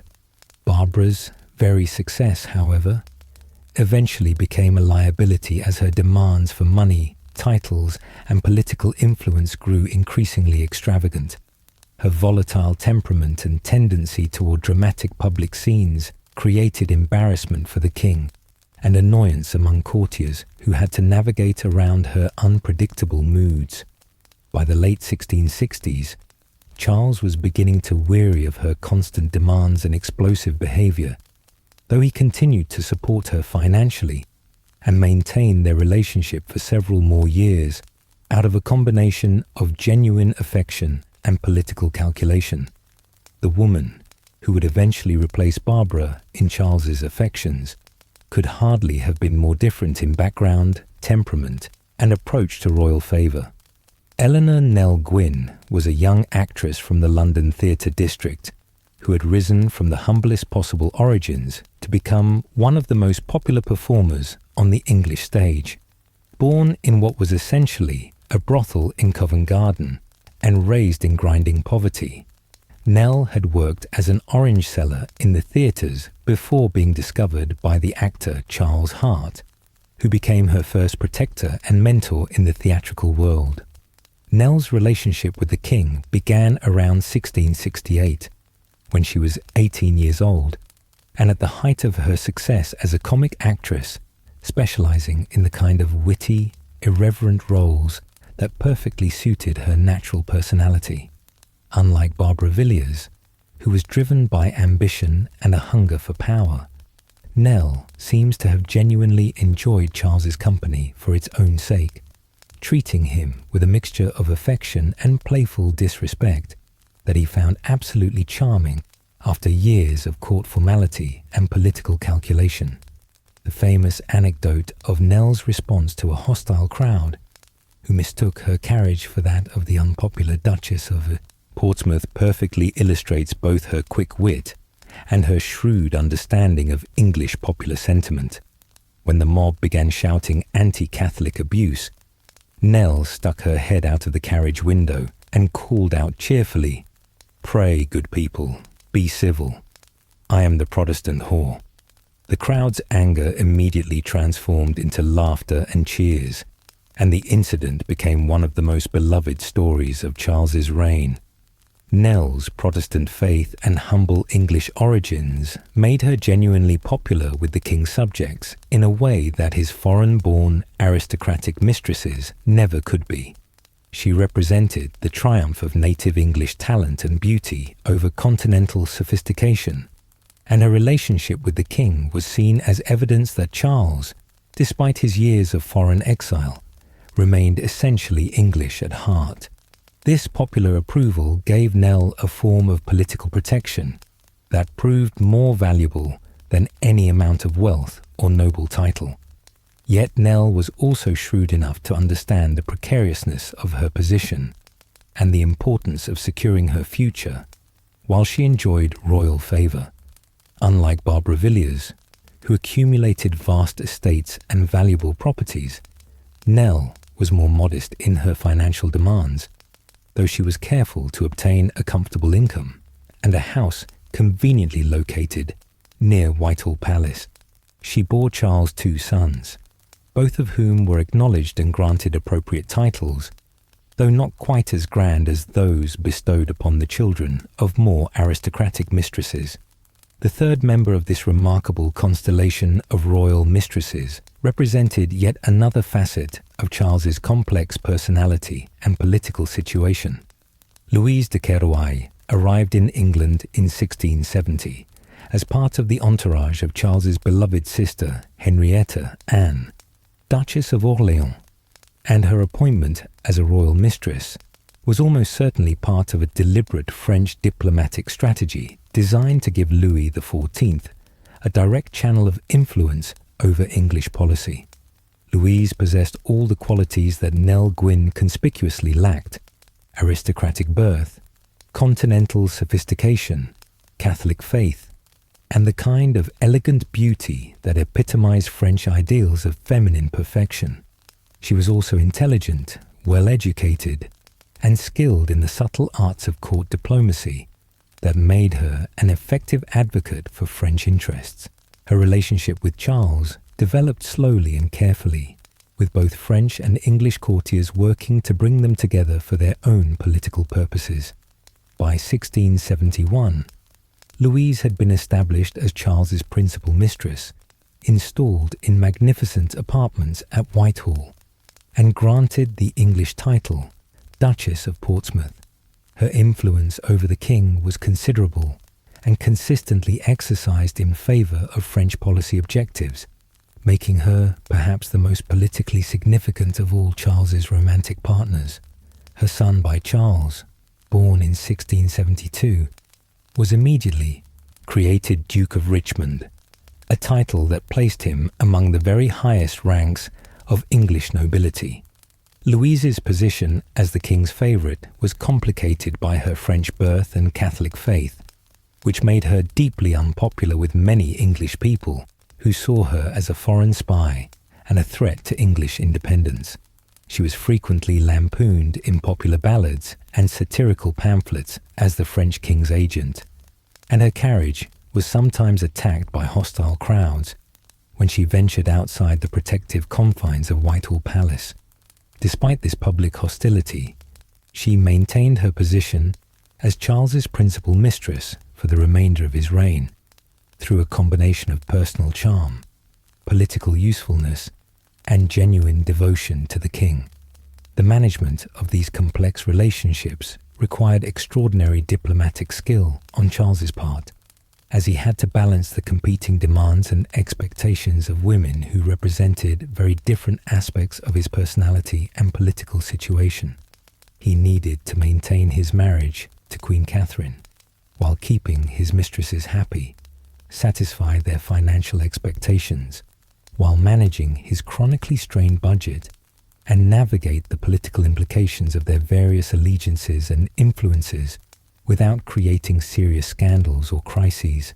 Charles's success in maintaining these relationships for over 2 decades without major disruption is testament to both his personal charm and his political sophistication.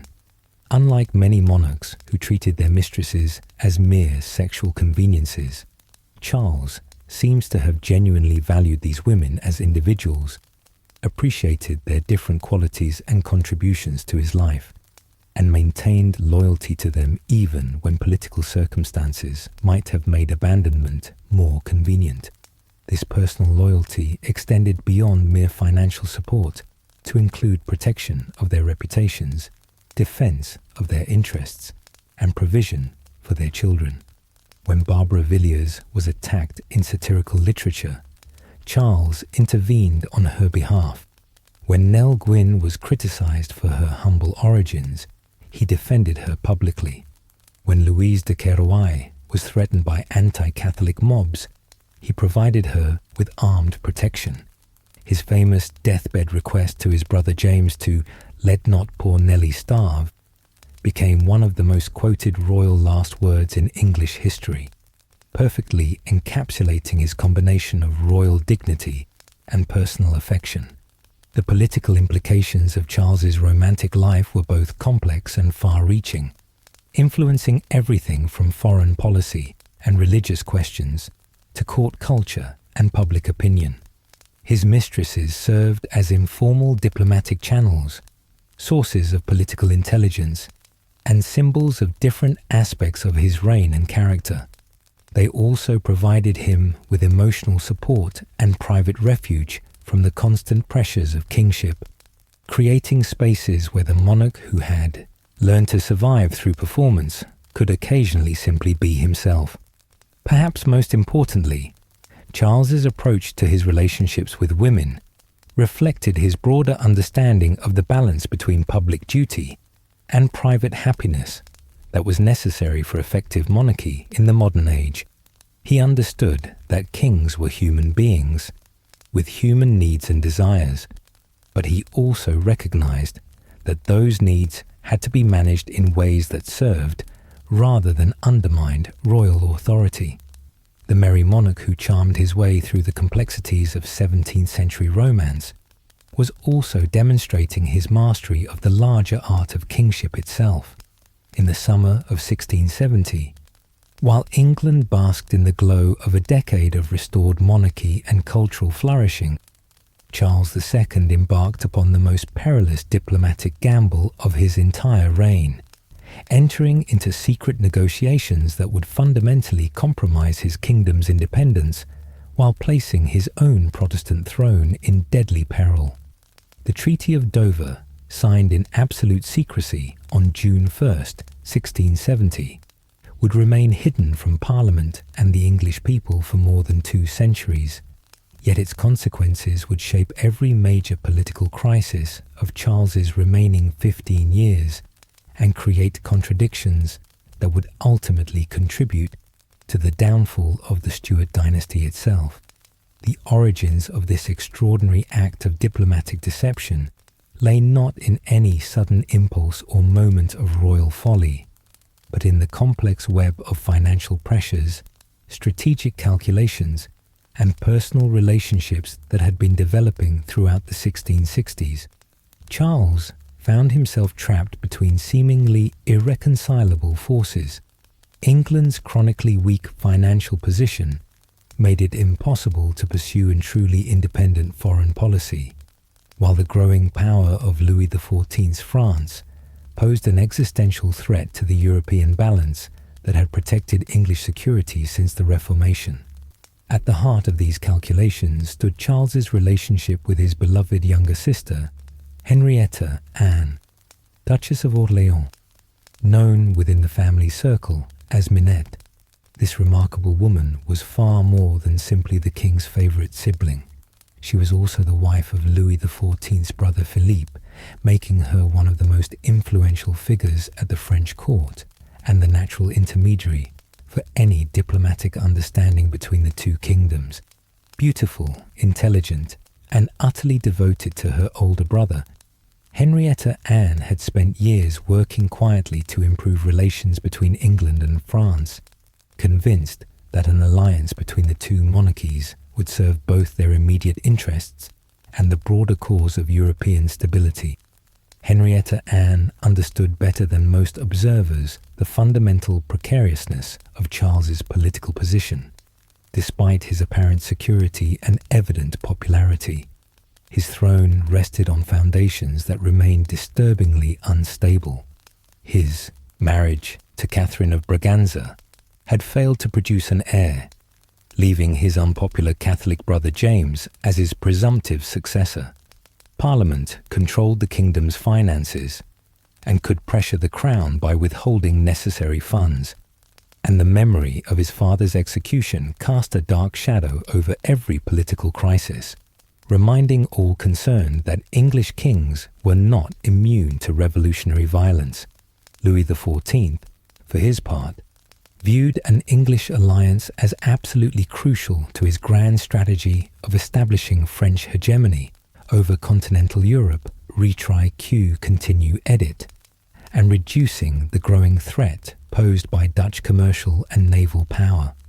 The United Provinces, with their formidable fleet, thriving international trade, and stubborn Protestant independence, represented the primary obstacle to French expansion and the achievement of the kind of European dominance that Louis believed was both his destiny and his divine right. English naval support would be decisive in any future conflict with the Dutch, while English neutrality might allow the stubborn Republicans to survive and continue their resistance to French ambitions. The French king was also acutely aware that Charles's chronic financial difficulties created unprecedented opportunities for French influence over English policy. No English monarch since the Norman conquest had been so dependent on foreign subsidies, and Louis was prepared to pay generously for the kind of cooperation that would serve French strategic interests while solving Charles's immediate fiscal problems. The negotiations that would culminate in the Dover Treaty began in earnest when Henrietta Anne visited England in the spring of 1670, ostensibly to enjoy a long overdue family reunion, but actually serving as Louis XIV's personal representative in the most sensitive diplomatic discussions of the age. The visit was carefully orchestrated as a magnificent state occasion, complete with elaborate ceremonies and costly entertainments that delighted English society, while providing perfect cover for the secret talks taking place in private chambers at Whitehall Palace. Charles received his sister with obvious joy and deep affection, and their public interactions during her 3-week stay provided endless material for court observers and diplomatic correspondence. They were frequently seen walking together in the palace gardens, engaged in animated conversation that seemed to reflect genuine familial warmth, or attending theatrical performances where their evident mutual devotion charmed audiences and reinforced the image of a royal family united by both blood and affection. Yet these touching displays of sibling love concealed negotiations of extraordinary complexity and danger, discussions that would have shocked the English public had they known their true nature. The terms that Henrietta Anne presented to her brother were simultaneously generous beyond belief and perilous beyond calculation, offering immediate solutions to Charles's most pressing problems while creating long-term commitments that could destroy everything he had worked to rebuild. Louis XIV was prepared to pay Charles an immediate sum of 2 million French livres, approximately £200,000 sterling, an enormous amount for the chronically cash-strapped English crown, followed by an annual pension of 3 million livres in exchange for English military support in a projected war against the Dutch Republic. But these financial inducements, attractive as they were, paled in comparison to the truly revolutionary aspect of the proposed agreement.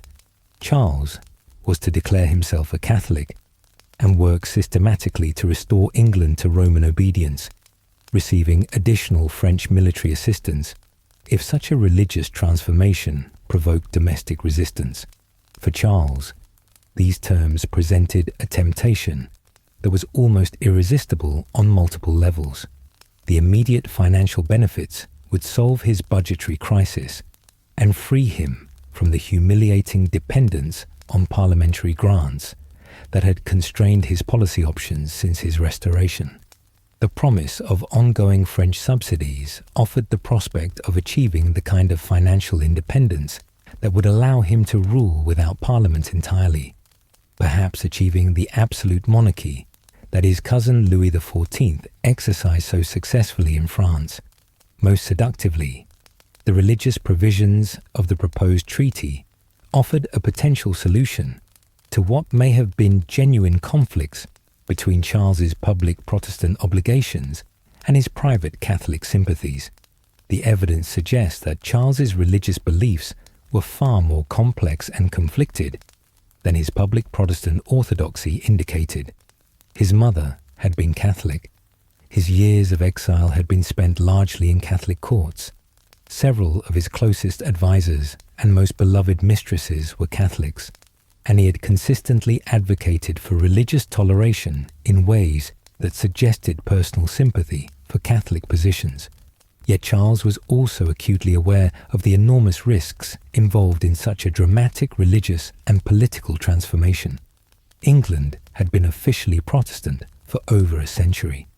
An anti-Catholic sentiment ran deep among all classes of English society.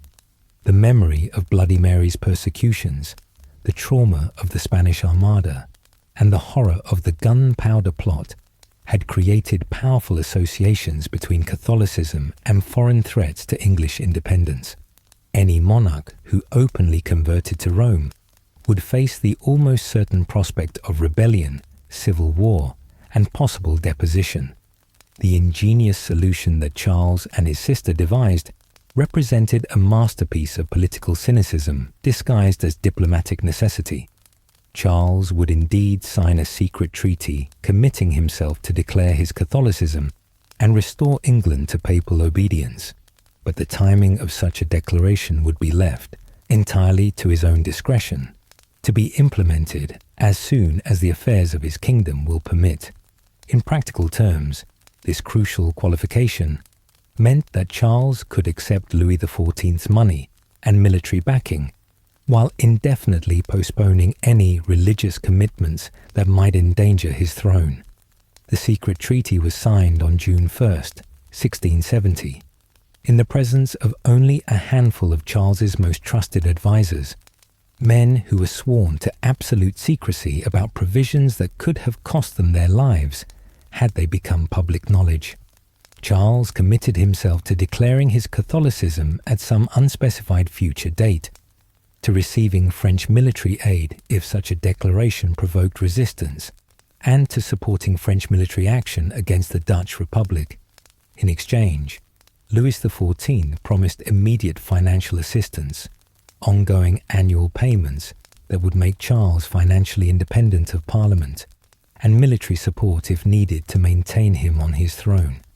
To maintain the deception and provide cover for the military provisions of the secret agreement, a second public treaty was negotiated several months later that included all the commercial and naval clauses of the secret arrangement, while carefully omitting any reference to religious matters. This public treaty was signed with great ceremony by all members of Charles's advisory council, most of whom remained completely unaware of the secret religious commitments that had already been made on their behalf. The immediate consequences of the Dover negotiations appeared entirely positive from Charles's perspective. French gold began flowing into English coffers almost immediately, providing the king with unprecedented financial independence and the confidence that came from knowing he possessed foreign backing for his domestic policies. His relationship with Louis XIV, sealed by their secret understanding, enhanced his diplomatic status and provided protection against potential European enemies. But the secret treaty also created enormous long-term dangers that would haunt Charles for the remainder of his reign. and ultimately contribute to the destruction of the Stuart monarchy by committing himself to a Catholic declaration that he had no genuine intention of making. Charles had entered into what amounted to a massive diplomatic fraud against his most powerful ally. By accepting French money while maintaining his Protestant identity, he had made himself vulnerable to blackmail and accusations of treason from his own subjects. Most dangerously, by creating a fundamental contradiction between his public Protestant image and his secret Catholic commitments, Charles had placed himself in a position where he was dependent on continued deception and manipulation to survive. He would have to maintain the appearance of Protestant orthodoxy while secretly coordinating with Catholic France, satisfy Louis XIV's expectations of religious progress while avoiding any actions that might alarm his Protestant subjects, and use French subsidies to strengthen his domestic position, while ensuring that such strengthening did not become so obvious as to provoke suspicions about its sources. The management of this complex deception required extraordinary skill and constant vigilance. Charles had to navigate the competing expectations of various advisors and mistresses, some of whom were aware of different aspects of his secret commitments, while others remained completely ignorant of the dangerous game he was playing. His principal mistress, Louise de Kérouaille, was almost certainly aware of the French connection and used her position to advance French interests at every opportunity. His brother James, who had already privately converted to Catholicism, may have believed that Charles was genuinely planning to follow his example. Meanwhile, his Protestant ministers continued to implement policies based on the assumption that the king shared their religious convictions and strategic objectives. The first major test of Charles's diplomatic balancing act came in 1672, when he honoured his military commitments under the Dover Treaty by declaring war on the Dutch Republic. This Third Anglo-Dutch War was presented to Parliament and the English people as a continuation of the traditional commercial rivalry between England and the Netherlands, but it was actually fought primarily to serve French strategic interests rather than English ones. The war proved to be both a costly failure and a source of growing suspicion about Charles's true motives and loyalties.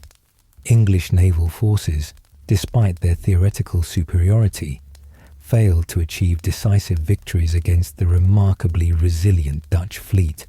The land campaign in the Low Countries, conducted primarily by French armies, became bogged down in expensive siege warfare that produced few tangible benefits for English interests. Most damaging of all, the conflict's obvious advantage to France rather than England began to arouse parliamentary and popular suspicions about the secret influences that might be shaping royal policy.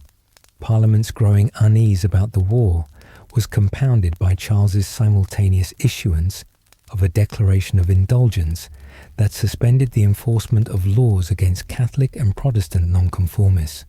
While this declaration was officially presented as a gesture of religious toleration designed to unite the kingdom during wartime, many members of Parliament correctly suspected that it was actually intended to benefit Catholics at the expense of the established Church of England, representing the first tentative step toward the religious transformation promised in the Dover Treaty.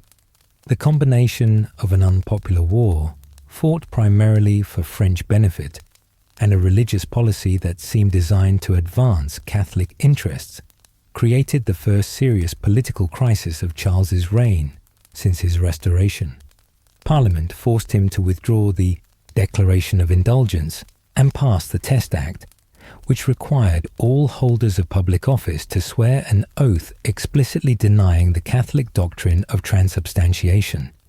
This legislation was clearly aimed at excluding Catholics from government and military positions, representing a direct challenge to the secret religious commitments Charles had made under the Dover Treaty.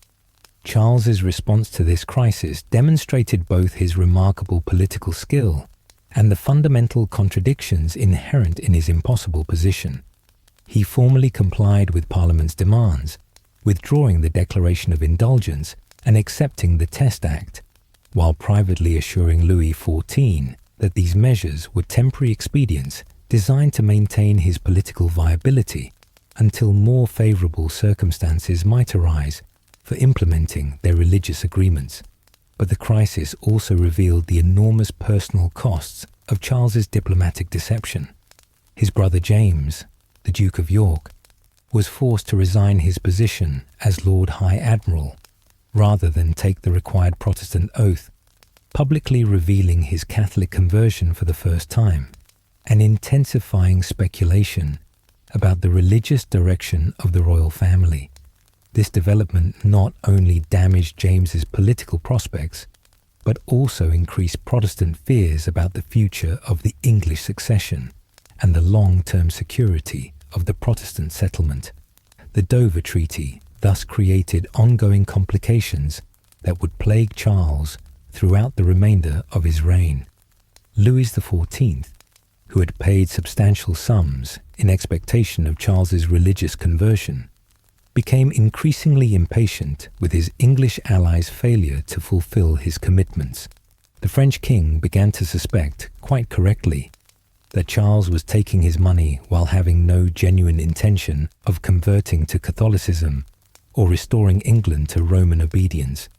These growing French suspicions led to a gradual cooling of the special relationship that the Dover Treaty was supposed to have cemented, leaving Charles in an increasingly precarious position. He had alienated many of his Protestant subjects through his apparent sympathy for Catholic interests, while simultaneously disappointing his Catholic ally through his failure to deliver on his religious promises.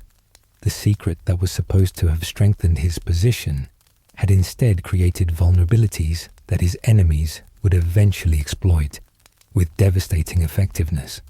The psychological toll of maintaining such an elaborate deception for over a decade must have been enormous.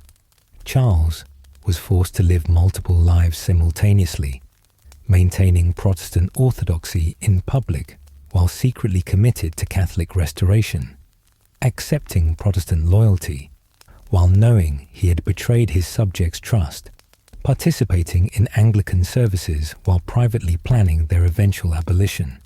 The man who prided himself on his honesty and personal charm was trapped in a web of lies that grew more complex and dangerous with each passing year.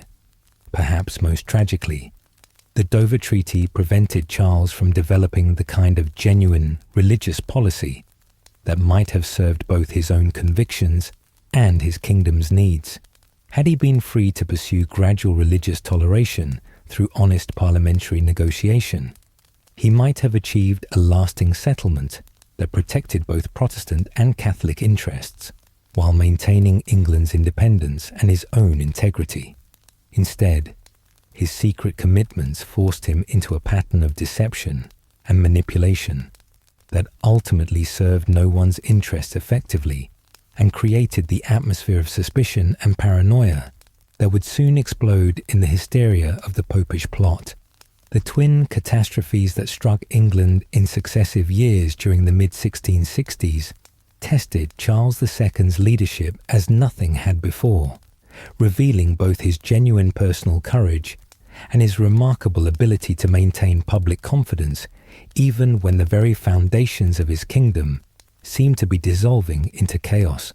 The Great Plague of 1665 and the Great Fire of London in 1666 represented disasters of such magnitude that many contemporaries believed they were witnessing divine judgment upon the nation.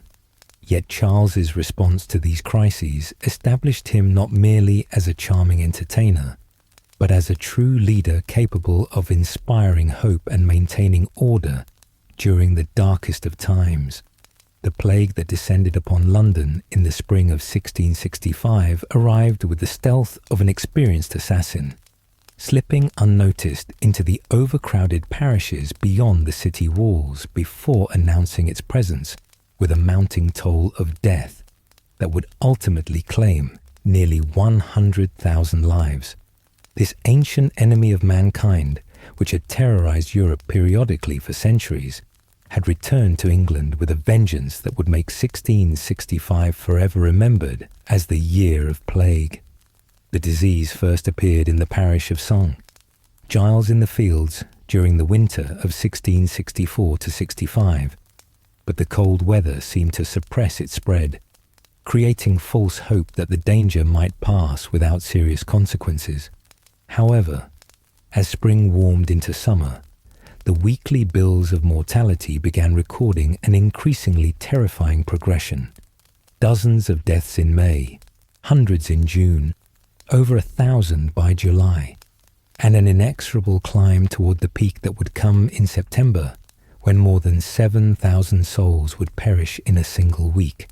The symptoms of bubonic plague were as horrifying as they were unmistakable. Victims developed large, painful swellings called buboes in their lymph nodes, typically appearing in the groin, armpits, or neck. These grotesque lumps were accompanied by high fever, violent headaches, and often the characteristic black patches on the skin that gave the disease its popular name of the Black Death. In an age when medical understanding was primitive and effective treatments non-existent, a diagnosis of plague was effectively a sentence of death. Perhaps 70% of those infected would die within a week of showing symptoms. As the disease spread through London's densely packed neighbourhoods, with the relentless efficiency of a military campaign, the social fabric of England's greatest city began to unravel in ways that would have been unimaginable just months earlier. The wealthy fled to their country estates at the first sign of danger, abandoning the capital to whatever fate awaited it. Trade and commerce ground to a halt as merchants either died or departed, leaving entire districts without access to food and other necessities. The courts closed, Parliament was prorogued, and most government offices suspended operations, creating a dangerous vacuum of authority just when strong leadership was most desperately needed. Charles II faced an agonizing decision that would define both his response to the immediate crisis and his long-term relationship with his subjects. Tradition, prudence, and the urgent advice of his counsellors all dictated that the king and court should remove themselves from danger immediately, following the example of every other person of means who had already departed for safer locations. The loss of the monarch to plague would be a national catastrophe, far exceeding any benefit that might come from royal presence during the emergency. Yet Charles was acutely aware that his father's downfall had been precipitated partly by perceptions that the monarchy was indifferent to the sufferings of ordinary people. The king who had won his throne through charm and accessibility could not afford to appear to be abandoning his subjects in their hour of greatest need, regardless of the personal risks involved. The decision to leave London, while necessary for the continuity of government, would require the most careful management to avoid accusations of cowardice or callous self-preservation. The royal court's departure for Oxford in July 1665 was therefore orchestrated not as a panicked flight from danger, but as a temporary relocation of government designed to preserve administrative continuity. While the capital dealt with its crisis, Charles insisted that essential government functions continue operating, maintained regular communication with London through trusted representatives who remained at their post despite the obvious dangers, and took every opportunity to demonstrate that his departure represented strategic necessity rather than personal cowardice. From his temporary headquarters in Oxford, Charles worked tirelessly to coordinate the government's response to the plague emergency, issuing proclamations that established procedures for isolating infected households, organizing the distribution of relief supplies to affected areas, and using his royal authority to prevent the complete breakdown of civil order in the capital.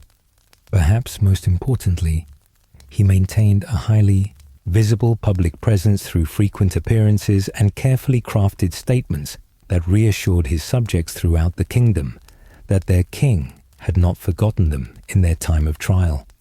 The king's personal courage was demonstrated repeatedly through his insistence on receiving regular briefings from officials who travelled between London and Oxford, despite the obvious risk that they might carry infection with them.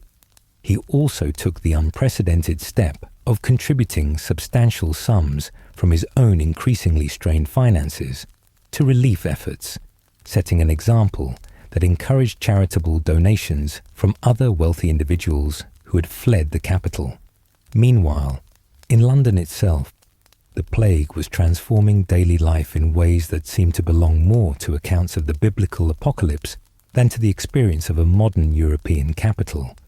The constant tolling of church bells, normally rung to mark individual deaths, was banned because the incessant sound was driving the surviving population to the brink of despair. Houses where plague had struck were sealed shut with red crosses painted on their doors and the words, "Lord, have mercy upon us," condemning entire families to death in their own homes rather than risk the spread of infection. The dead were collected each night by carts making their grim rounds through empty streets to the mournful cry of "Bring out your dead." Bodies were thrown into massive pits dug in fields outside the city, with little ceremony and no individual graves to mark their passing. Entire families were wiped out within days, leaving houses standing empty and unguarded, their doors standing open like vacant eye sockets in the skull of a dying city. Samuel Pepys, whose diary provides our most vivid contemporary account of the plague year, captured the eerie, apocalyptic atmosphere that settled over London during the worst months of the outbreak.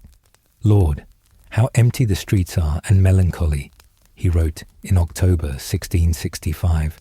"So many poor sick people in the streets full of sores. In Westminster there is never a physician, and but one apothecary left, all being dead." His account reveals a city that had become almost unrecognizable, where grass grew between the cobblestones of once busy streets, and the silence was broken only by the rumble of death carts and the occasional cry of the few survivors still brave enough to venture outdoors.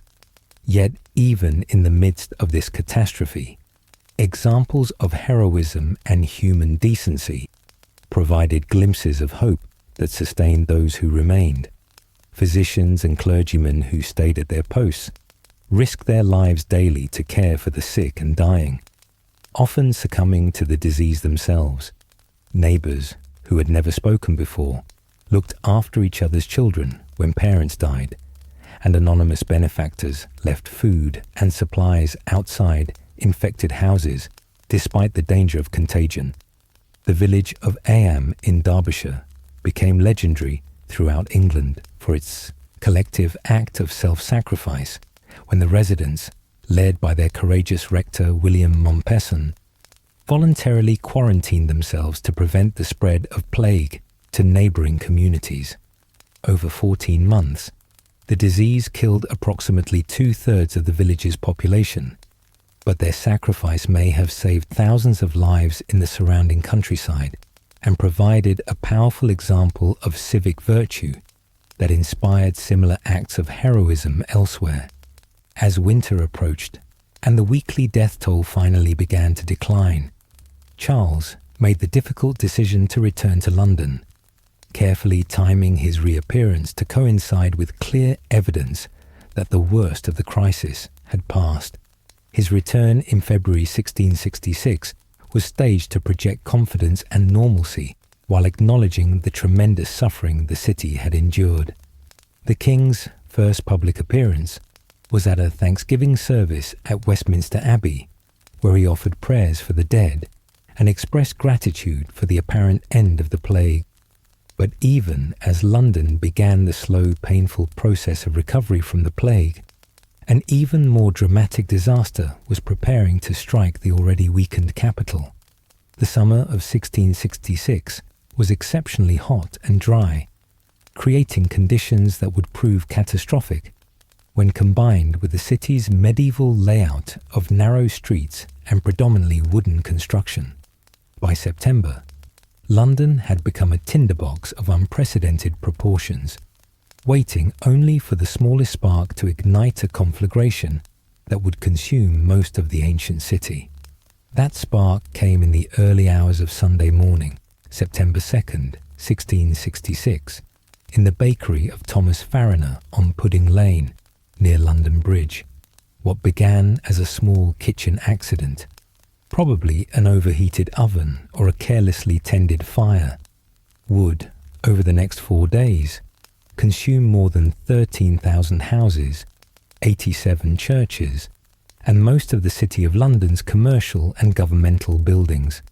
The Great Fire of London would prove to be one of the most destructive urban disasters in European history, yet also one that would ultimately provide an opportunity for the complete modernization of England's capital.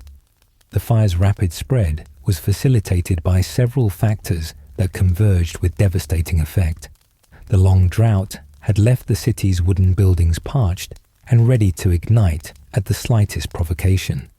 The narrow medieval streets and closely packed houses created perfect conditions for flames to leap from building to building faster than they could be contained. Most crucially, a strong easterly wind carried burning debris across wide areas, starting new fires faster than the primitive firefighting methods of the time could possibly extinguish them. Contemporary firefighting techniques were woefully inadequate for a disaster of this magnitude, relying primarily on leather buckets filled from public wells, simple hand-operated pumps, and the demolition of buildings to create fire breaks that might stop the flames' advance. The city's water supply, dependent on wooden pipes and gravity-fed systems, was quickly disrupted by the fire itself, leaving firefighters with increasingly limited resources as the emergency worsened. Charles II's response to the fire demonstrated both his physical courage and his instinctive understanding of crisis leadership in ways that would be remembered and celebrated for generations.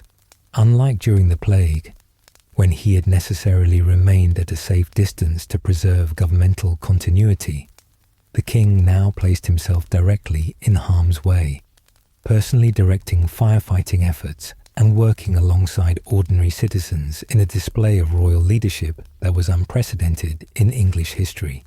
Contemporary accounts describe Charles labouring through smoke-filled nights with bucket and spade, his fine clothes singed and his face blackened with soot, encouraging exhausted firefighters and making crucial decisions about which buildings to sacrifice in order to save others.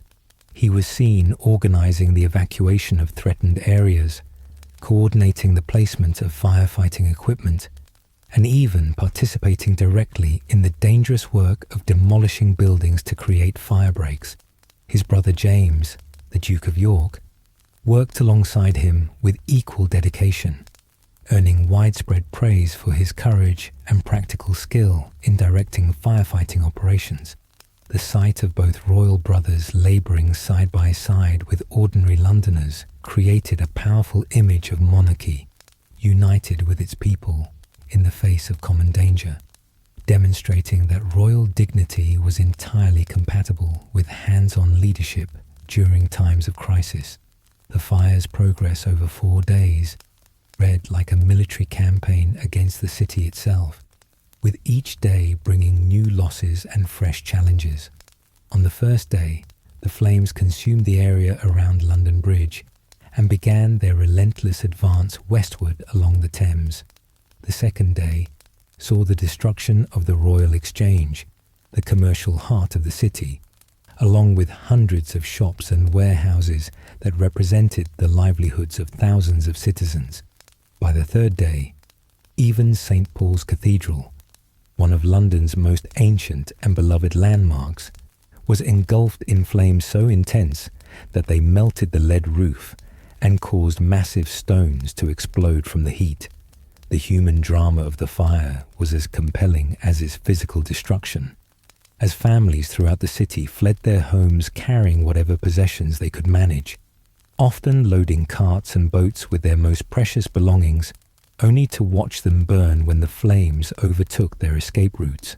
The Thames became crowded with vessels of every description as people sought safety on the water, while the roads leading out of London were clogged with refugees seeking shelter in the surrounding countryside. Samuel Pepys provides us with perhaps the most vivid eyewitness account of the fire's devastating impact, describing how he buried his wine and personal papers in his garden and sent his wife to safety while remaining to protect their property. His description of watching St. Paul's Cathedral burn captures the apocalyptic atmosphere that gripped the entire city. It made me weep to see it. The churches, houses, and all on fire and flaming at once. A horrid noise the flames made, and the cracking of houses at their ruin. By Wednesday, September 5th, the wind had finally begun to subside, and the systematic demolition of buildings using gunpowder, a desperate measure that Charles had ordered despite fierce resistance from property owners, created fire breaks wide enough that the flames could not cross. The Great Fire was finally brought under control, but the damage was almost impossible to comprehend. Within the ancient walls of the City of London, barely a building remained standing. The medieval street pattern that had survived since Roman times was completely obliterated, and tens of thousands of people found themselves homeless and destitute. Yet even in the face of such overwhelming destruction, Charles demonstrated the resilience and forward-thinking optimism that had sustained him through his years of exile and would continue to characterize his approach to every challenge he faced as king. Rather than dwelling on the magnitude of the disaster or seeking scapegoats for the catastrophe, he immediately began planning for the city's reconstruction as a more magnificent and modern capital than London had ever been. Within days of the fire's end, Charles had appointed commissioners to survey the damage, established procedures for compensating property owners, and begun considering ambitious plans for rebuilding London, according to the most advanced principles of urban planning and architectural design. The destruction that had seemed like an unmitigated catastrophe would ultimately provide an opportunity to create a new London that was healthier, more beautiful, and better adapted to the needs of a modern commercial capital. The King's enthusiastic support for Christopher Wren's revolutionary rebuilding schemes would eventually transform London into one of Europe's most magnificent cities, with broad streets, elegant squares, and the magnificent churches that still define the London skyline today. But perhaps more immediately important was the psychological effect of Charles's confident response to the disaster, which helped convince his subjects that their kingdom could not only survive these terrible trials, but emerge from them stronger and more prosperous than before. The disasters of 1665 to 1666 thus marked a crucial moment in Charles's development as a monarch and in his relationship with his subjects. The charming exile who had won his throne through political skill and personal magnetism had now proven himself capable of genuine heroic leadership when circumstances demanded it. The king, who had once depended on others for his very survival, was now the source of strength and hope for an entire nation facing its darkest hours. These experiences would serve him well in the political crises that lay ahead, providing him with the confidence and credibility that would be essential for weathering the storms that would soon threaten to destroy everything he had worked to rebuild. In the autumn of 1678, 18 years after Charles II's triumphant restoration and 8 years after his fateful secret treaty with Catholic France, England erupted into the most sustained and destructive period of religious hysteria in its recorded history.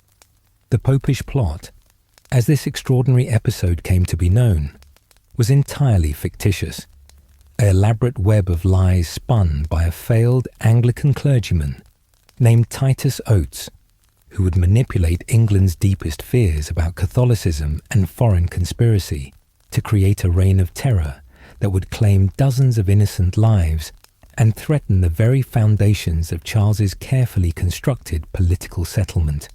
The man responsible for this remarkable deception was, in many ways, perfectly suited to exploit the religious anxieties and political tensions that had been building throughout Charles's reign.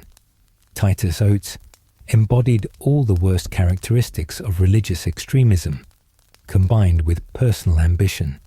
He was dishonest, vindictive, and utterly without scruples when it came to advancing his own interests through the manipulation of others' fears.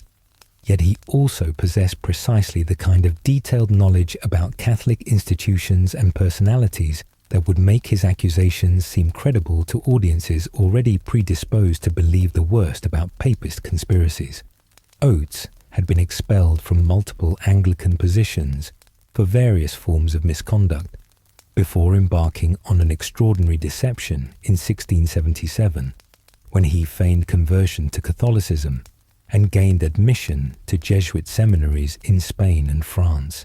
His ostensible purpose was spiritual development and theological education, but his actual goal was far more sinister: to gather information about Catholic clergy, institutions, and practices that could later be weaponized in fabricated accusations against the Catholic community in England.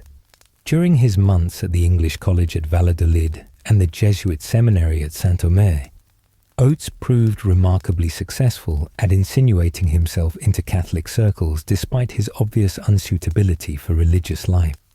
He collected names, learned about institutional structures, absorbed enough Catholic theological terminology to sound authentic, and observed enough of Catholic practices and customs to lend credibility to his later testimony. His eventual expulsion from both institutions for various forms of misconduct only provided him with additional grievances that he could later exploit in constructing his narrative of Catholic conspiracy and persecution. Upon his return to London, in the summer of 1678, Oates reconnected with Israel Tong, an aging Anglican clergyman whose anti-Catholic obsessions had long since crossed the line from legitimate theological concern into pathological hatred. Tong had spent decades warning about Catholic plots and foreign invasions, but his warnings had been largely dismissed as the ravings of a religious fanatic whose credibility had been undermined by years of false alarms and increasingly extravagant claims. In Oates, however, Tong found someone who could provide the kind of specific, detailed accusations that might finally convince authorities to take serious action against what he believed was an existential Catholic threat to Protestant England. Together, these two men constructed a narrative of conspiracy that was simultaneously incredible in its scope and terrifyingly plausible in its exploitation of existing fears and prejudices. According to the elaborate fiction that Oates and Tong developed during the summer of 1678, the Jesuits had devised a comprehensive plan to assassinate King Charles II, place his Catholic brother James on the throne, and restore England to papal obedience through a combination of foreign invasion and domestic rebellion. This alleged conspiracy supposedly involved hundreds of participants, including prominent Catholic nobles, foreign agents, Jesuit priests, and even the Queen's personal physician, who was purportedly planning to poison the king during one of his medical consultations. The genius of Oates's fabrication lay not in its overall credibility. The story contained numerous obvious inconsistencies and practical impossibilities that should have aroused immediate suspicion, but in its calculated exploitation of fears and suspicions that already existed within English society. The secret Treaty of Dover, though its details remained unknown to the public, had generated enough unusual diplomatic activity to fuel speculation about hidden French influence over English policy. James's conversion to Catholicism, while not yet publicly acknowledged, was widely suspected and deeply troubling to Protestant opinion throughout the kingdom. Most importantly, the recent expansion of Catholic influence at court, particularly through the king's French mistress, Louise de Kérouaille, and her circle of Catholic courtiers had created a widespread atmosphere of unease about foreign manipulation of English politics and the possible subversion of England's Protestant identity. The Popish plot narrative provided a framework that seemed to explain and connect all these disparate concerns into a single, comprehensible threat. The initial presentation of Oates's accusations followed a carefully orchestrated plan designed to maximize their impact and establish their credibility through association with respected figures. On August 13th, 1678, Charles was approached during his regular morning walk in St. James's Park by Christopher Kirkby, a chemist who had previously worked with the king on scientific experiments and who therefore possessed the kind of personal access that lent weight to his warnings. Kirkby told Charles that he was in immediate danger of assassination and claimed to possess documentary evidence of a Catholic conspiracy against the royal life. Charles's initial reaction to these warnings was appropriately skeptical, reflecting both his natural intelligence and his extensive experience with false alarms and unfounded conspiracy theories. The king had received numerous reports of plots and assassination attempts throughout his reign, most of which had proved to be either completely fabricated or grossly exaggerated. Moreover, his personal experience with Catholics, both in England and during his continental exile, had given him a more nuanced and realistic understanding of Catholic politics than most of his Protestant subjects possessed. However, the political pressures of the moment made it impossible for Charles to simply dismiss these accusations without investigation, regardless of his private skepticism about their validity. Parliament was already suspicious about his foreign policy orientation and his apparent sympathy for Catholic interests. Public opinion was increasingly concerned about the influence of Catholic courtiers and the troubling prospect of a Catholic succession. Any appearance of indifference to Catholic conspiracy, even if the specific allegations proved unfounded, would have been politically catastrophic. The situation became exponentially more serious on September 6th, when Oates and Tongue appeared before Sir Edmund Berry Godfrey, a respected London magistrate known for his integrity and Protestant convictions, to swear formal affidavits detailing their accusations. Godfrey's willingness to hear their testimony and record it officially lent considerable credibility to the charges, transforming private rumours into legal documents that demanded official investigation through proper channels.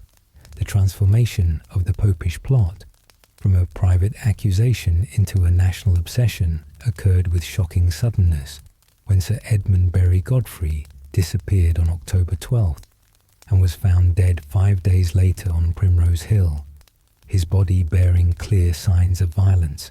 He had been strangled and run through with his own sword, and the mysterious circumstances of his death immediately convinced many observers that he had been murdered by Catholic conspirators to prevent him from revealing the full extent of their treasonous plotting. Godfrey's murder, whether or not it was actually connected to the Popish plot accusations, provided exactly the kind of dramatic confirmation that Oates needed to transform his fantasy into a national crisis. Here was apparent proof that the Catholic conspiracy was not only real, but also sufficiently ruthless to murder prominent Protestants who threatened to expose their schemes. The fact that Godfrey was a well-known and generally respected figure made his death even more shocking and convinced many previously skeptical observers that England was indeed facing a mortal threat to its Protestant identity and political independence. Charles's personal interrogation of Oates on October 28th revealed numerous inconsistencies and obvious falsehoods in the accusations, and the king remained privately convinced that the entire affair was an elaborate fabrication designed to exploit popular prejudices for political purposes. Oates claimed to have held meetings with Spanish officials in Madrid, but his descriptions of their appearance and behavior were wildly inaccurate. He alleged conversations with leading Jesuits that could be easily disproven by anyone familiar with their actual whereabouts and activities. Most damaging of all, his timeline of events contained numerous impossibilities that should have been obvious to any careful investigator. But Charles's private skepticism proved politically irrelevant in the face of mounting public hysteria and parliamentary enthusiasm for the plot allegations.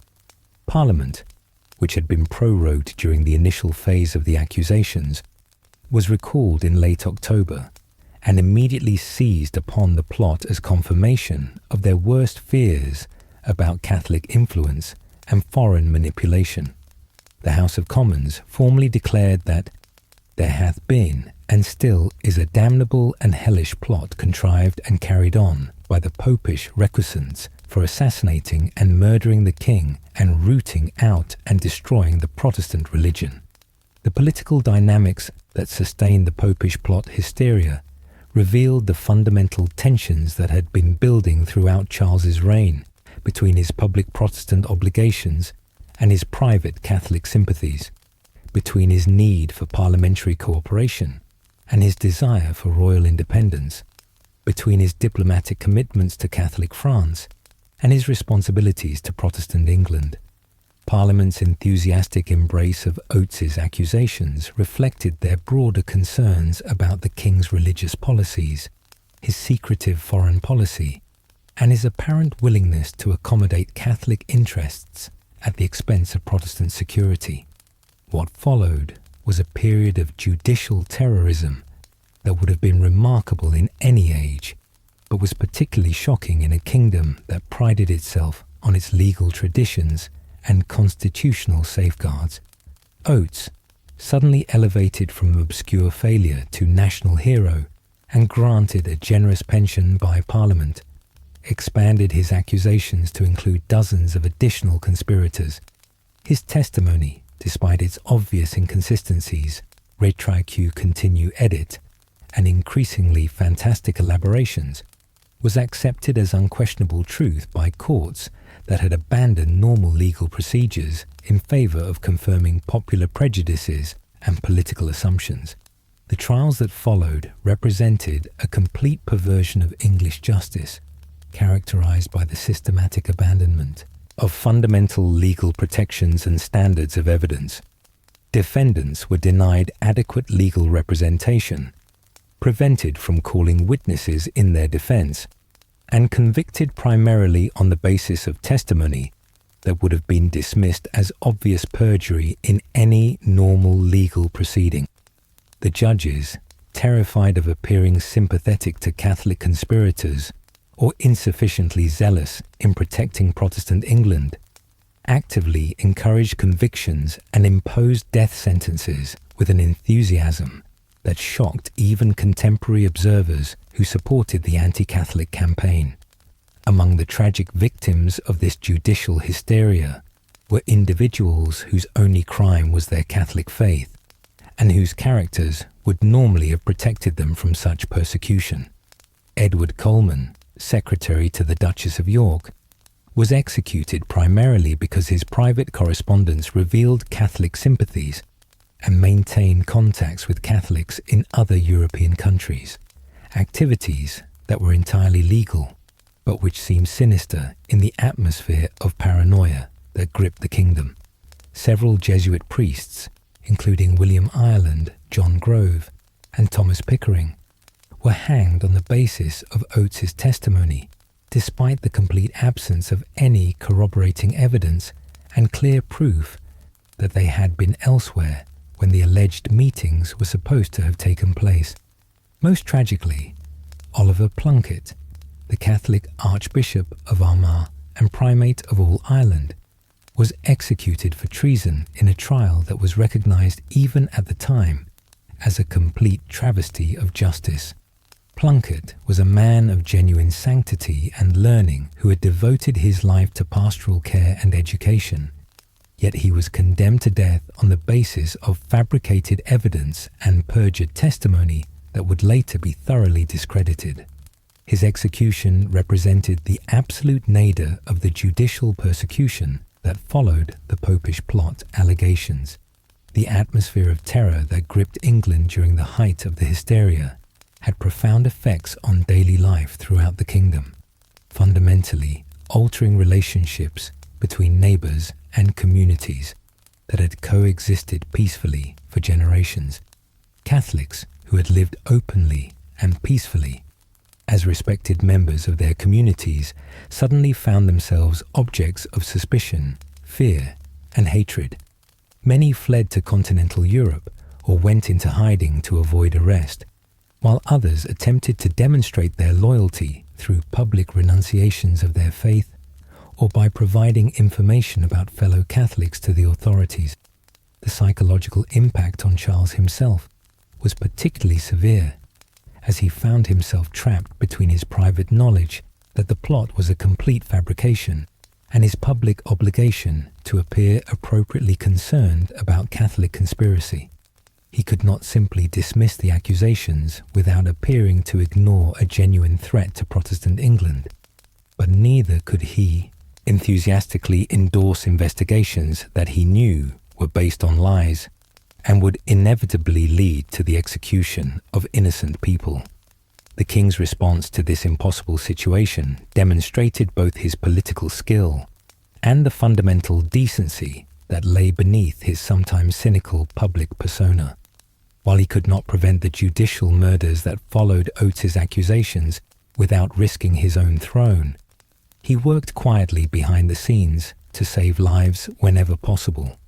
He used his prerogative of mercy to commute some death sentences when he could find plausible pretexts for doing so, delayed executions through procedural complications, and privately encouraged his advisors to seek evidence that might discredit Oates and his supporters.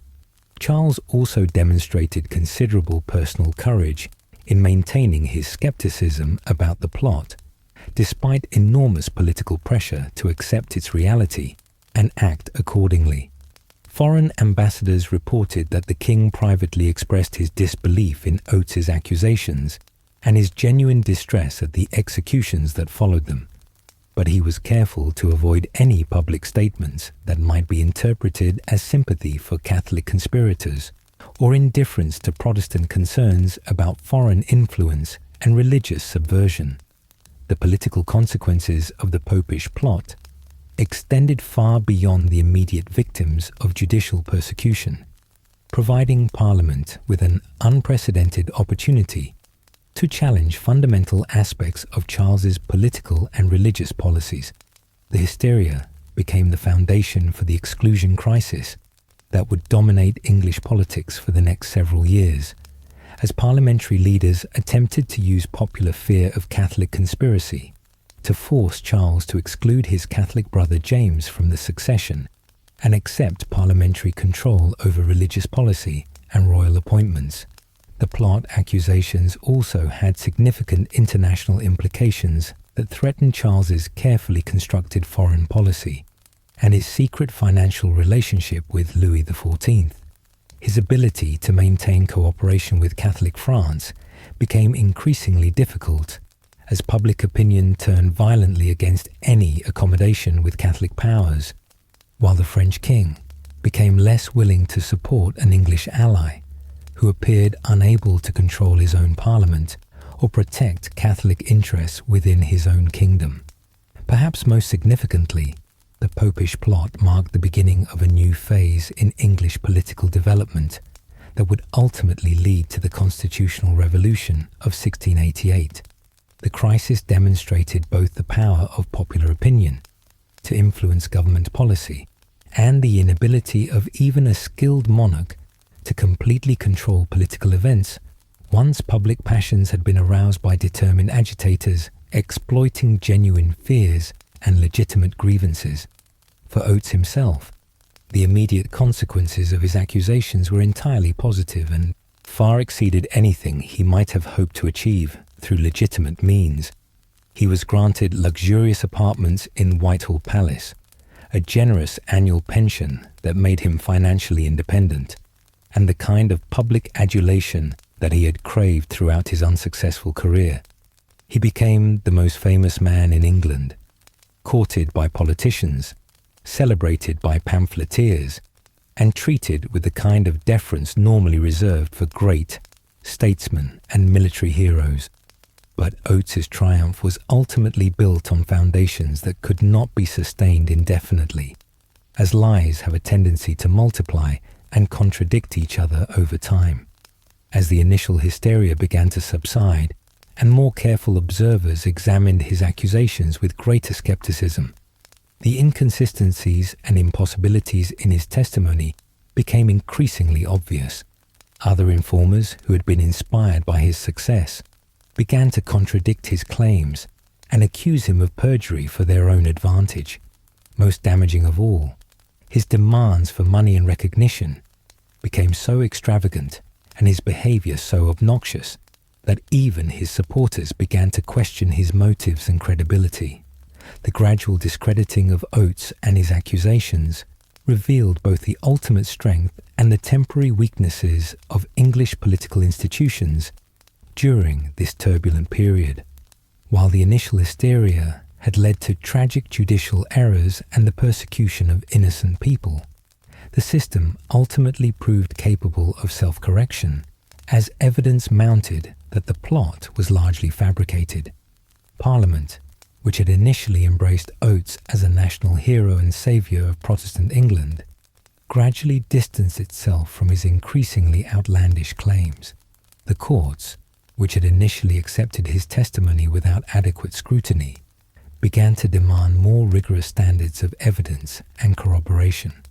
Charles's handling of the Popish plot crisis represented perhaps his finest achievement as a political leader, demonstrating his ability to maintain both personal integrity and political authority under circumstances that might have destroyed a less skilled or less principled monarch.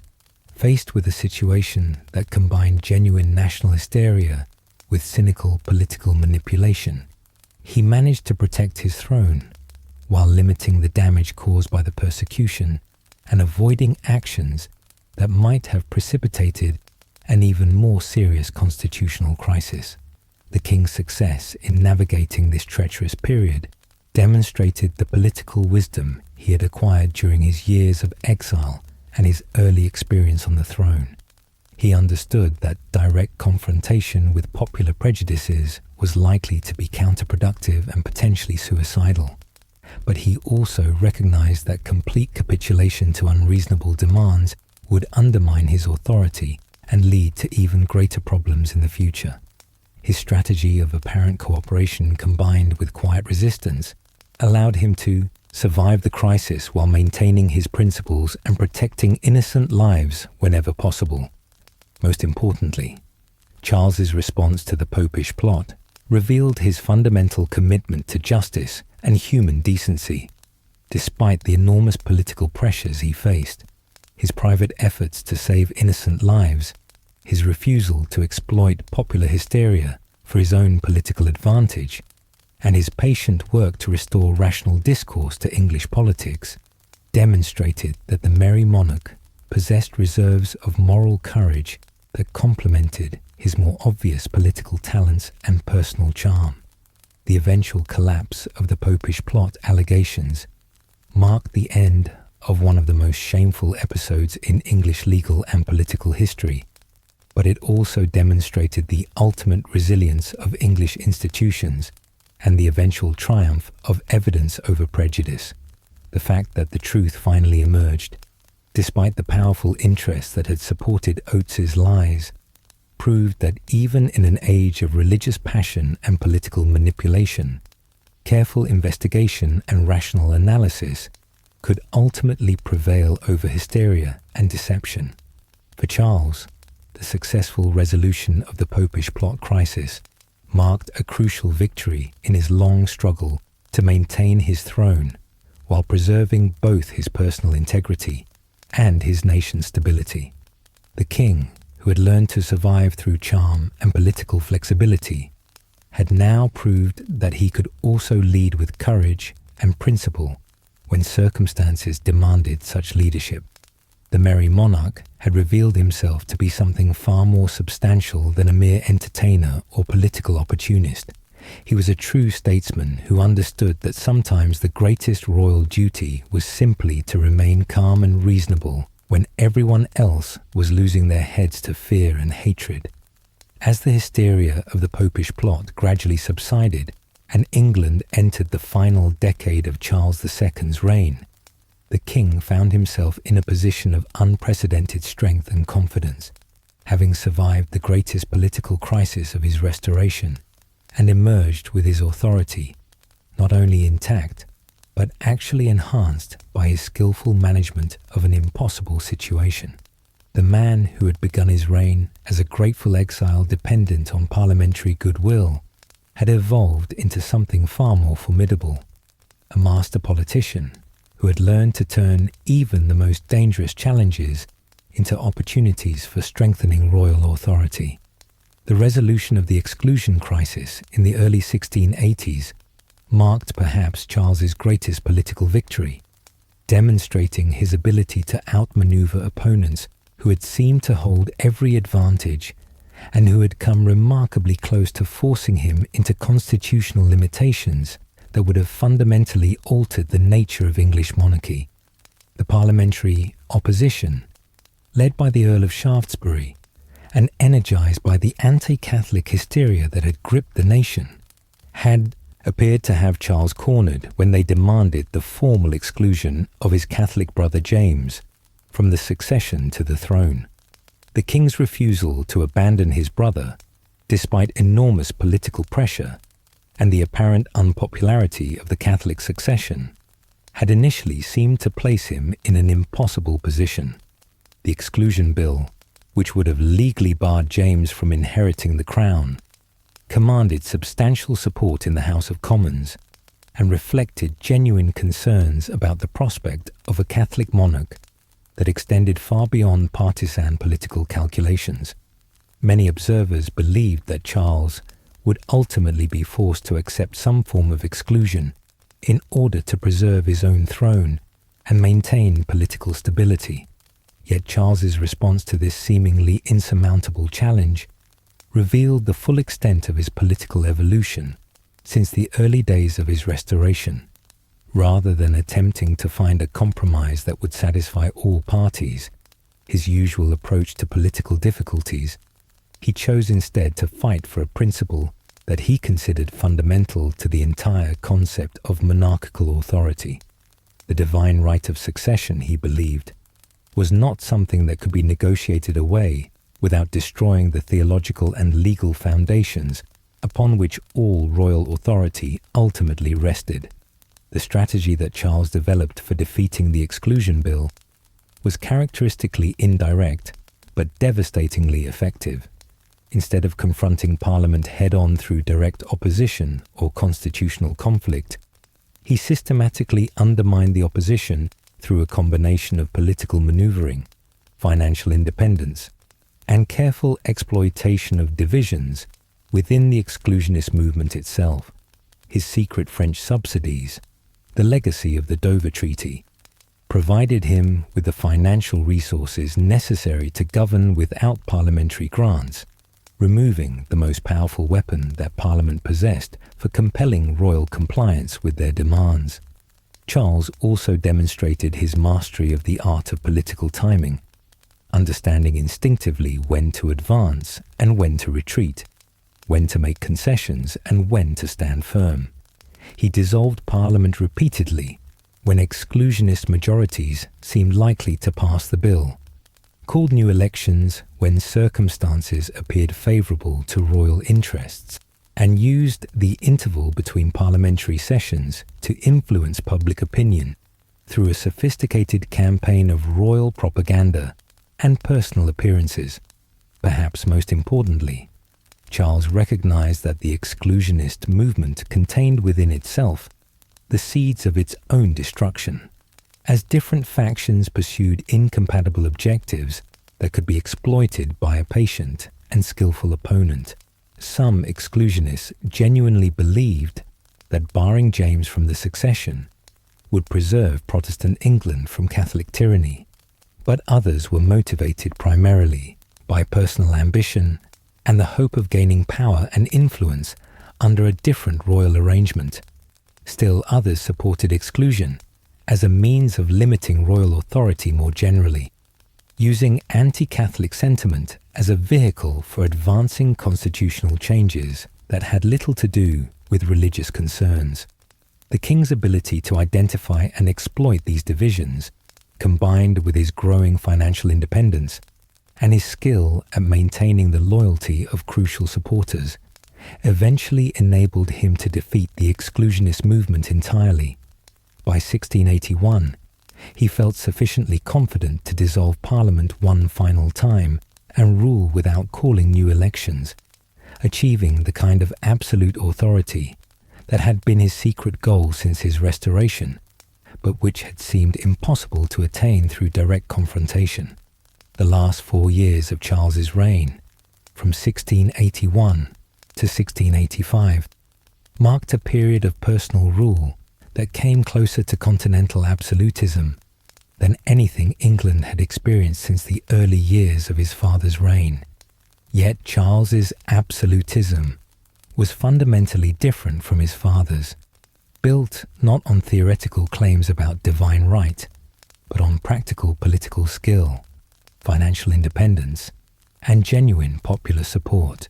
He had learned to make absolute power appear both natural and beneficent, exercising authority so skillfully that most of his subjects barely noticed the constitutional constraints that had been quietly set aside. This final phase of Charles's reign also revealed his remarkable ability to learn from past mistakes and adapt his governing style to changing circumstances. Unlike his father, who had alienated his subjects through rigid adherence to principle and contempt for popular opinion, Charles maintained his accessibility and charm.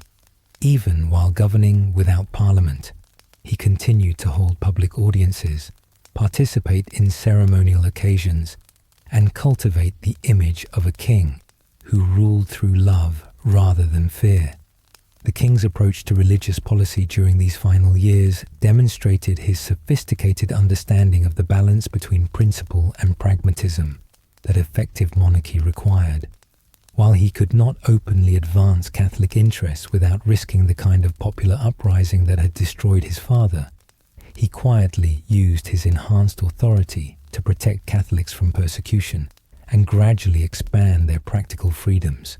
His approach was so subtle and gradual that it avoided provoking the kind of dramatic confrontation that might have united his opponents, while achieving many of the religious objectives that had motivated his secret commitments under the Dover Treaty.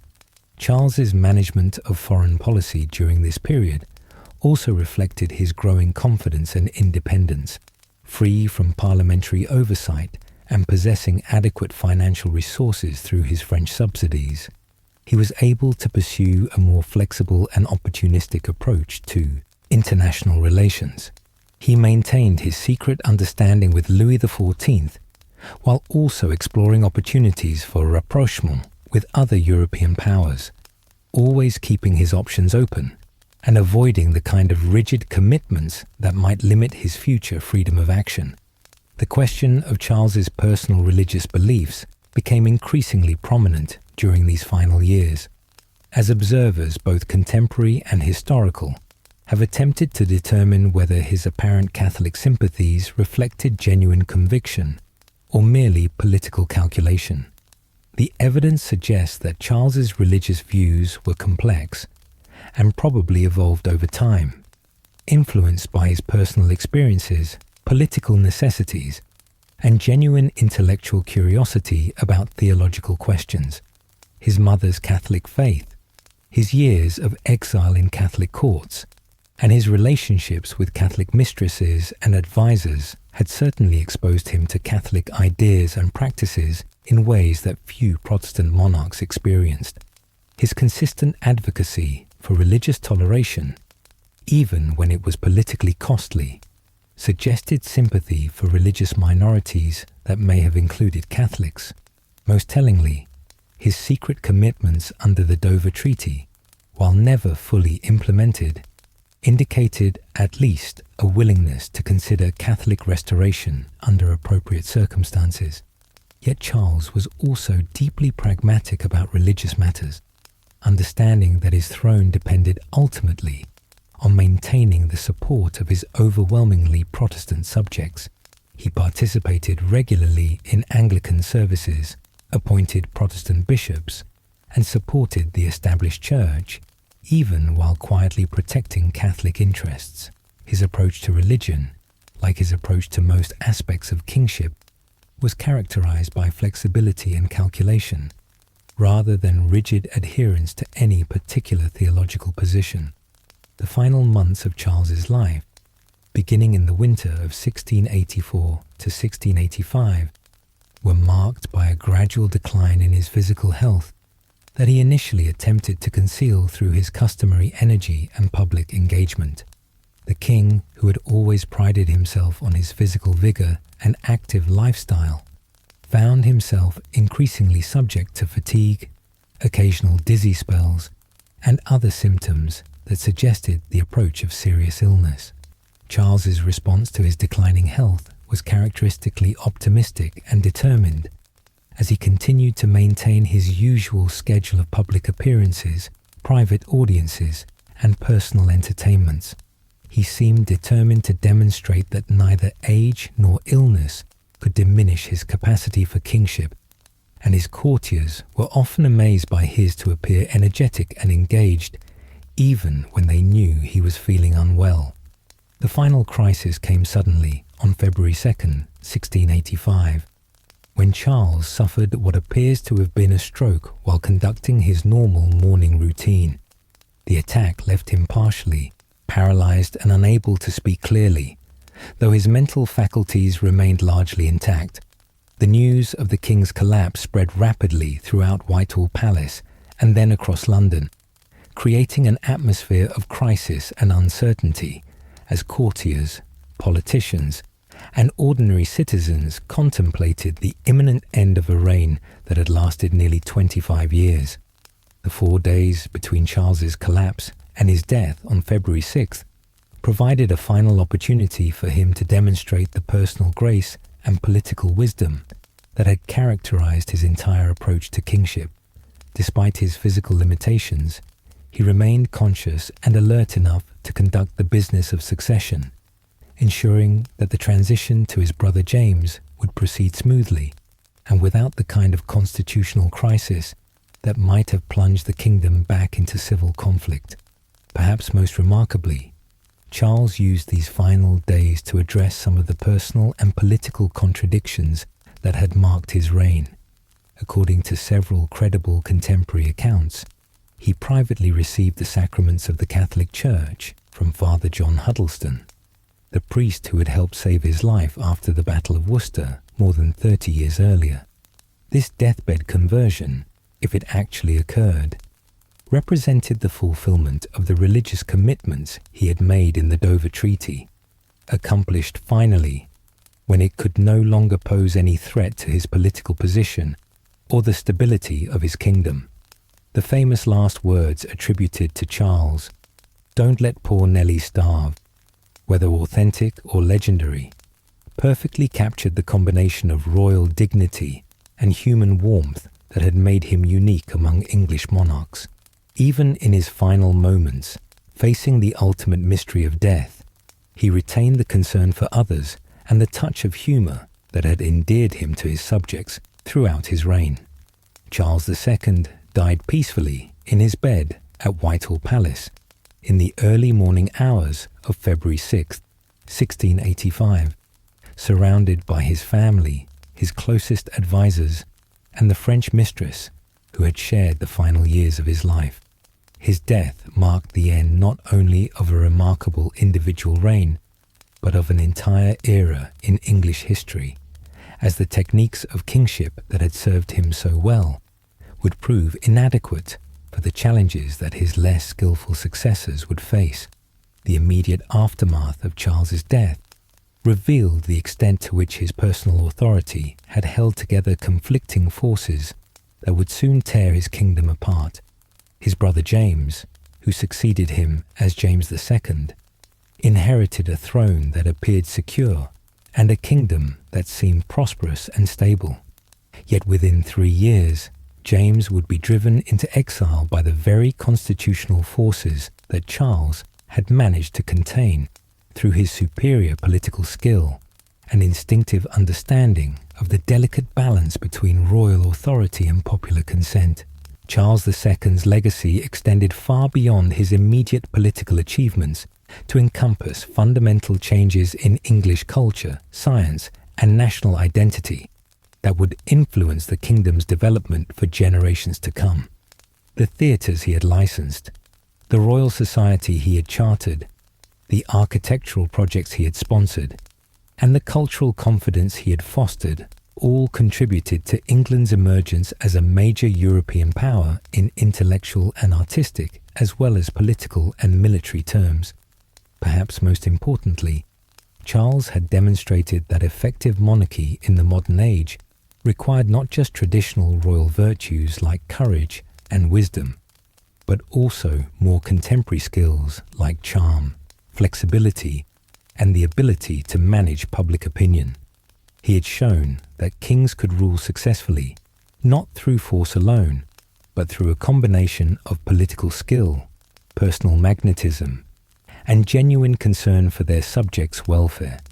The merry monarch, who had charmed his way back to his throne and then kept it for 25 years through wit, wisdom, and political genius, had created a new model of kingship that balanced traditional authority with contemporary accessibility.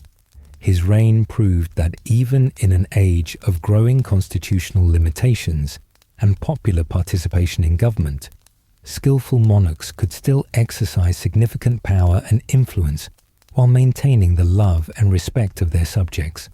Charles II died as he had lived, with grace, humour, and an unshakable understanding that the art of kingship was ultimately a performance, and that the most successful royal performances were those that appeared entirely natural and effortless. The king, who had learned to survive through charm and adaptability, had transformed those same qualities into the foundations of one of the most successful reigns in English history, leaving behind a legacy that would inspire and instruct future generations of monarchs and statesmen who understood that in politics, as in life, the greatest achievements often come not from force, but from the patient cultivation of human hearts and minds.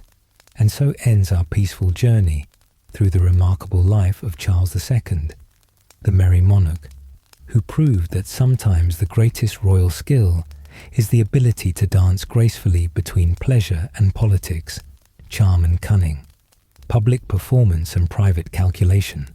From the traumatized exile who had witnessed his father's execution to the beloved king who died peacefully in his own bed, Charles transformed not only himself, but the very nature of English monarchy, showing that true power often lies not in commanding obedience, but in winning genuine affection.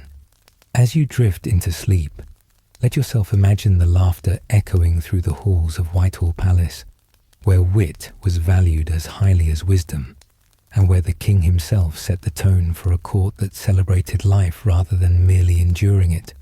Picture the gentle sound of Nell Gwyn's voice calling out cheerfully to her Charles III, the rustle of silk gowns at magnificent court ceremonies, and the quiet satisfaction of a monarch who kept his throne not through force or fear, but through an unshakable understanding that the best kings are those who make kingship look like the most natural thing in the world. Think of Charles in his final years, still charming visitors with stories of his adventures during the Royal Oak escape, still delighting in the latest scientific discoveries presented to the Royal Society, still maintaining that perfect balance between royal dignity and human warmth that had sustained him through a quarter-century of successful rule.